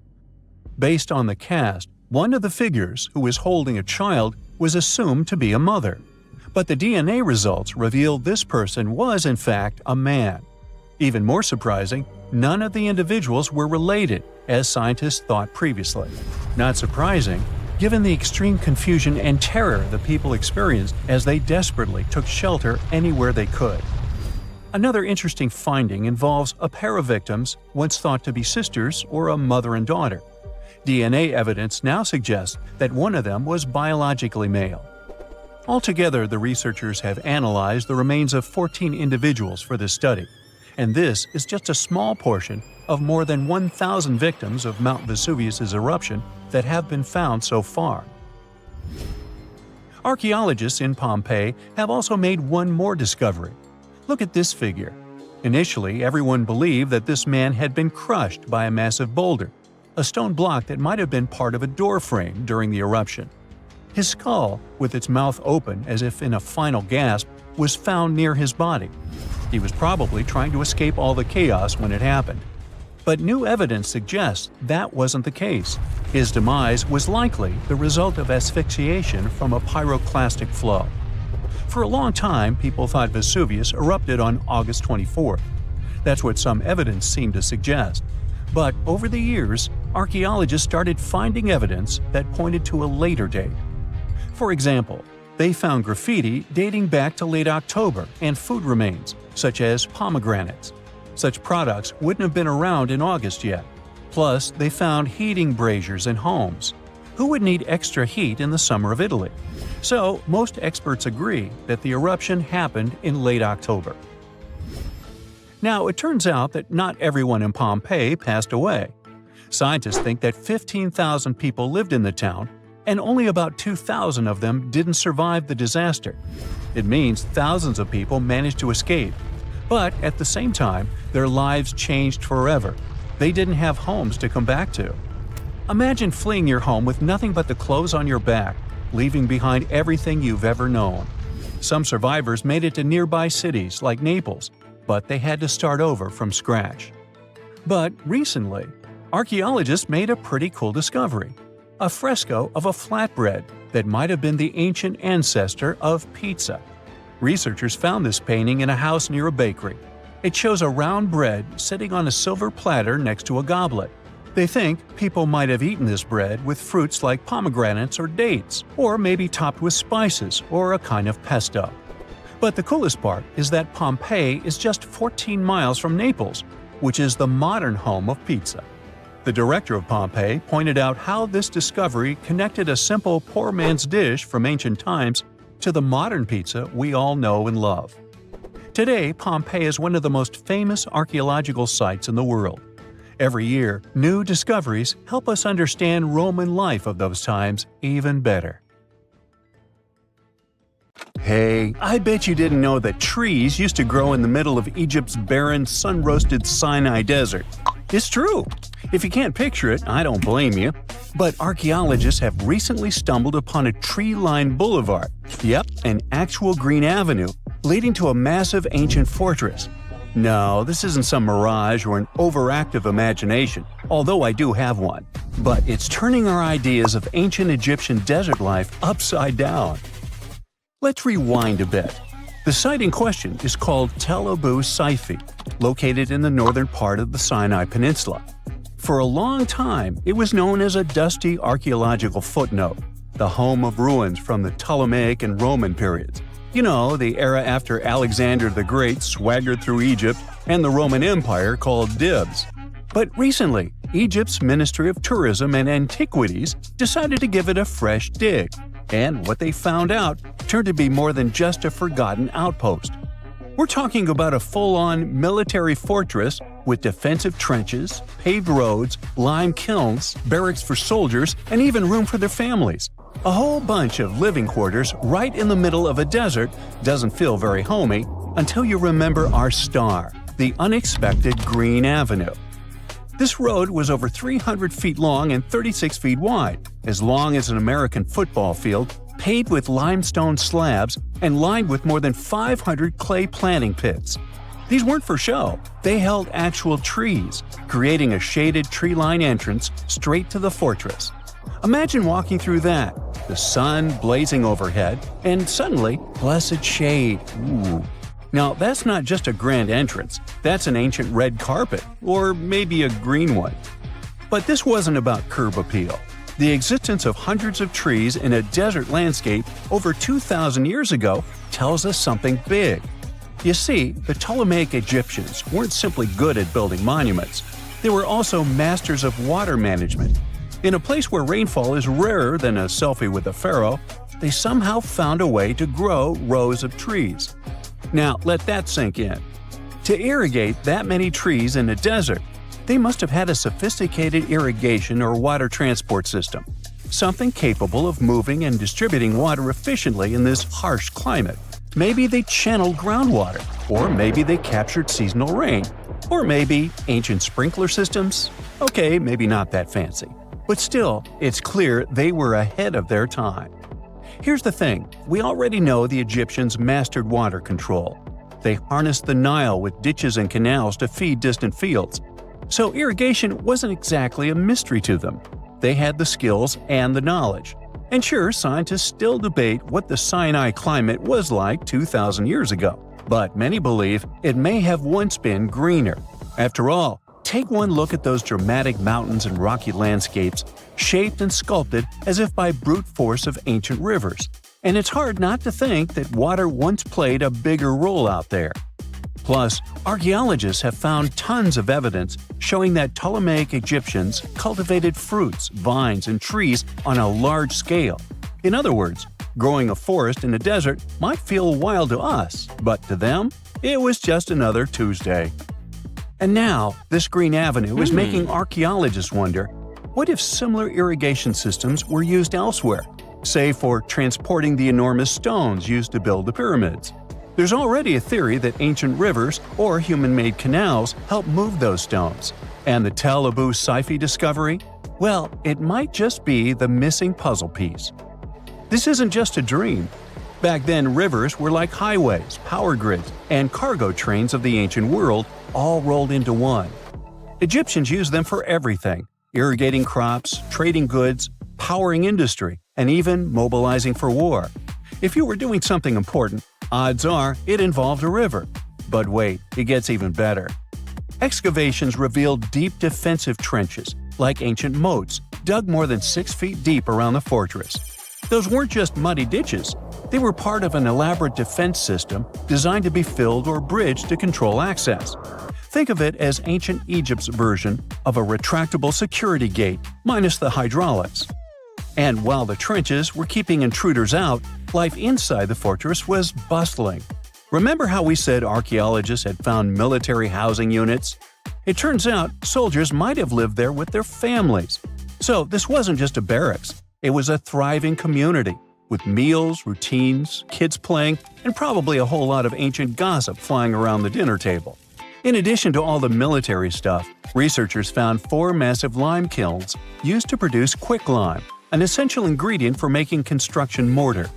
These kilns are a big deal because they suggest that during the later Roman period, Tel Abu Saifi turned into an industrial hub. It was like the Home Depot of ancient Egypt, churning out materials to build and repair buildings. But here's where the plot thickens. Underneath all of this, beneath the roads, the trenches, the kilns, archaeologists found the corners of an even older structure, a mystery building. Could it be the remains of a third, much older fortress? Or an ancient cemetery or lost city? Nobody knows yet, but one thing's clear: this story isn't over. Honestly, this might be the coolest archaeological cliffhanger of the decade. So, what does this all mean? Well, for starters, it challenges everything we assumed about desert life in ancient Egypt. For the longest time, deserts were thought of as natural barriers, dry, deadly, and empty. But this find suggests that the desert might have once been green and full of life, not because the climate was dramatically different, but because the Egyptians were incredibly good at bending the environment to their will. They didn't just survive in the desert, they transformed it. It also adds fuel to the fire in the age-old debate about ancient Egyptian tech. If they could build a fortress with tree-lined roads, moats, irrigation, and industry in the middle of the Sinai, is it really such a stretch to imagine they could engineer water channels to move pyramid stones? Forget the Ancient Aliens TV show. Sure, it's entertaining, I'll give you that, but it makes us forget something crucial. Those people were brilliant. A lot of what we call modern technology is recycled ancient ingenuity. And who knows how much knowledge we've lost over time. Meanwhile, the dig continues. Scientists are now mapping the entire Tel Abu Saifi site, trying to piece together how all the structures connect. Some want to analyze soil samples to find traces of old tree roots and maybe even figure out what kinds of trees once grew there. Imagine if they were date palms. We might be looking at the world's oldest snack lane. You already know that the implications of the discoveries don't stop with history books, right? This kind of discovery has modern relevance too. Our world is going through a lot of change, with crazy weather and huge heat waves. So maybe we should be asking, what can we learn from ancient civilizations that once made the desert bloom? If nothing else, Tel Abu Saifi reminds us that the ancient Egyptians were more than just pharaohs, pyramids, and mummies. They were visionary planners, eco-architects, and straight-up problem solvers. They didn't wait for nature to hand them what they needed, they engineered it. And thanks to discoveries like this, we're getting a clearer picture of just how advanced and, frankly, how cool ancient Egyptian civilization really was. So next time someone tells you deserts are just empty wastelands, you can hit them with this fun fact. Over 2,000 years ago, in the heart of the Sinai Desert, there was a fortress with a tree-lined avenue, moats, military housing, an industrial center, and even a secret underground structure. Take that, sand dunes! Who knows what else is still buried out there, waiting to rewrite history? No man shall ever find my tomb. That's what, according to rumors, Cleopatra once said. Rumor has it really wasn't about the gender. She wanted no living soul to disturb her, and I think she meant that no human would ever discover the location of her grave. But, surprisingly, it was indeed a woman who was closer than anyone before to finally discovering the Queen's resting place. Meet Kathleen Martinez Berry, a criminal lawyer turned archaeologist. She got so intrigued with Cleopatra's story that she packed her bags and went to Egypt with no official support and even no permission from the authorities. All she had was pure determination to find the Queen's tomb. Now, you could say Kathleen had always been ahead of the game.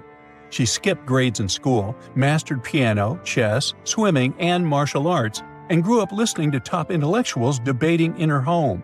And she even got her law degree at just 19, and archaeology was her side passion. She had never actually been to Egypt, never dug up a single artifact. But her fascination with Cleopatra went all the way back to an argument with her father in 1990. That day, she walked into his library looking for a copy of Antony and Cleopatra by Shakespeare. Her dad, Fausto Martinez, a professor and legal expert, casually called Cleopatra a seductress. Kathleen wasn't having it. She fired back, arguing that history had been totally unfair to Cleopatra.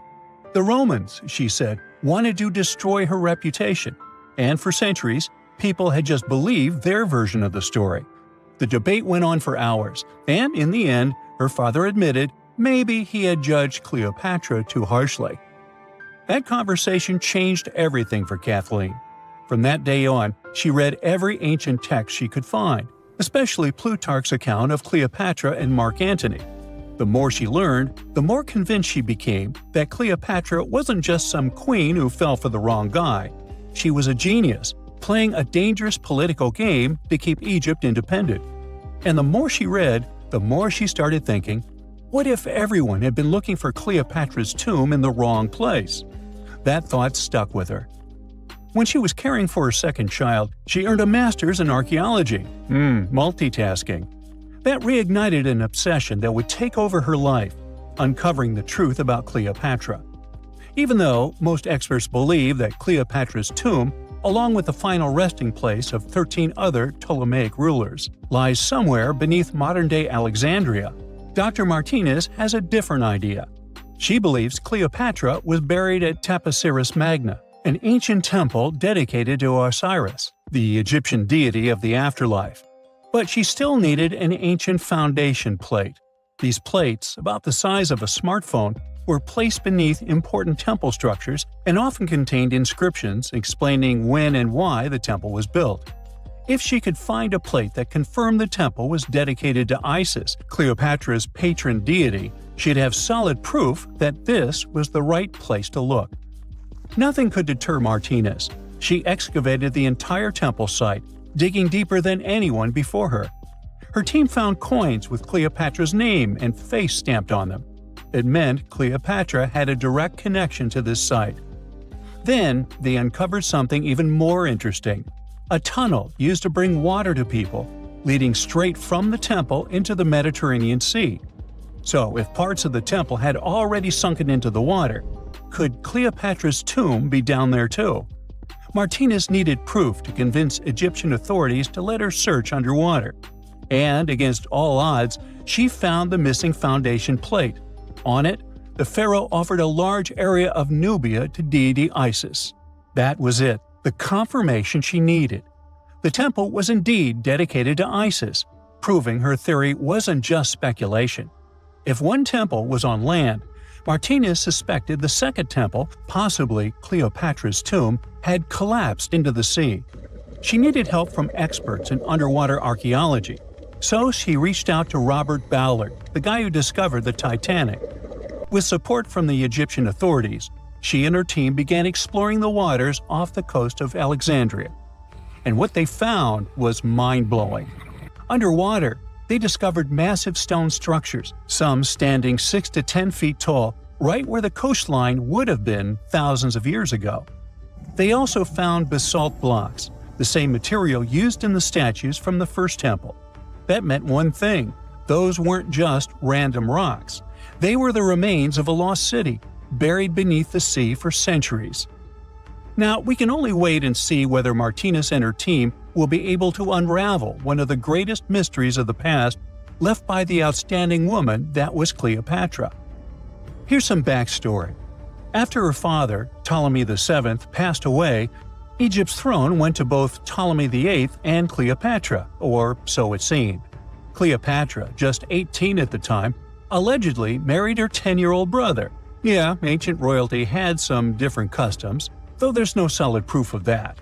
But sibling love didn't last long. Young Ptolemy decided he wanted all the power for himself and tried to push Cleopatra out. Forced to flee the country, she didn't just sit around feeling sorry for herself. She raised an army, ready to march back and take what was hers. That's how, at 21, she was already in the Sinai Desert, leading an army and planning her return to the throne. Now, by that time, Cleopatra had already been locked in a powerful political, and not only political, alliance with Julius Caesar. In June 47 BC, she gave birth to a son, Ptolemy Caesar, better known as Caesarion, who, many believe, was Caesar's child. But that didn't stop her from playing by Egyptian royal rules. And her husband number 2, her other brother, Ptolemy XIV. Yep, despite her ongoing affair with Caesar, Cleopatra married yet another sibling, because, in her world, keeping the throne in the family was the name of the game. Now, marriage aside, Cleopatra's bond with Caesar stayed strong. She even traveled to Rome with Ptolemy XIV for a state visit. But instead of playing the role of a dutiful queen, she stayed in Caesar's private villa by the Tiber River. But after Julius Caesar lost his life in 44 BCE on the Ides of March, Cleopatra's political standing became shaky. To make matters worse, her brother-husband Ptolemy XIV passed away soon after, and some suspect Cleopatra had a hand in it, leaving her as the sole ruler of Egypt. Meanwhile, back in Rome, Mark Antony was rising to power as Caesar's presumed successor. Wanting to size up the Queen of Egypt, he summoned Cleopatra, and she did not disappoint. Sailing into town on a lavish barge dressed as a deity, Cleopatra made quite an entrance. Antony was instantly mesmerized, so much so that he left his third wife back in Rome and followed Cleopatra to Alexandria, where their relationship turned into a full-blown royal affair. The two had 3 children together. Together, they waged war against Caesar's adopted son, Octavian, in a battle for control of the Roman Empire. The last time the queen was seen, she was in her mausoleum, dressed in full royal splendor, diadem on her head, lying on what Plutarch called a golden couch. When Antony and Cleopatra lost at Actium, Octavian's forces marched into Alexandria. Cleopatra apparently knew the end was near, so she locked herself inside her mausoleum, surrounded by gold, silver, pearls, and priceless art. Those were the treasures she threatened to burn rather than let the Romans take them. Antony, meanwhile, wasn't going to let the Romans capture him alive. He wounded himself with his own sword, but before he passed away, he was carried to Cleopatra's side. She held him as he took his last breath in her arms. A little over a week later, Cleopatra made her own choice. Rather than face humiliation as Octavia's prisoner, she ended her life. Legend says it was the bite of a deadly asp, though history isn't quite clear on that. At the time,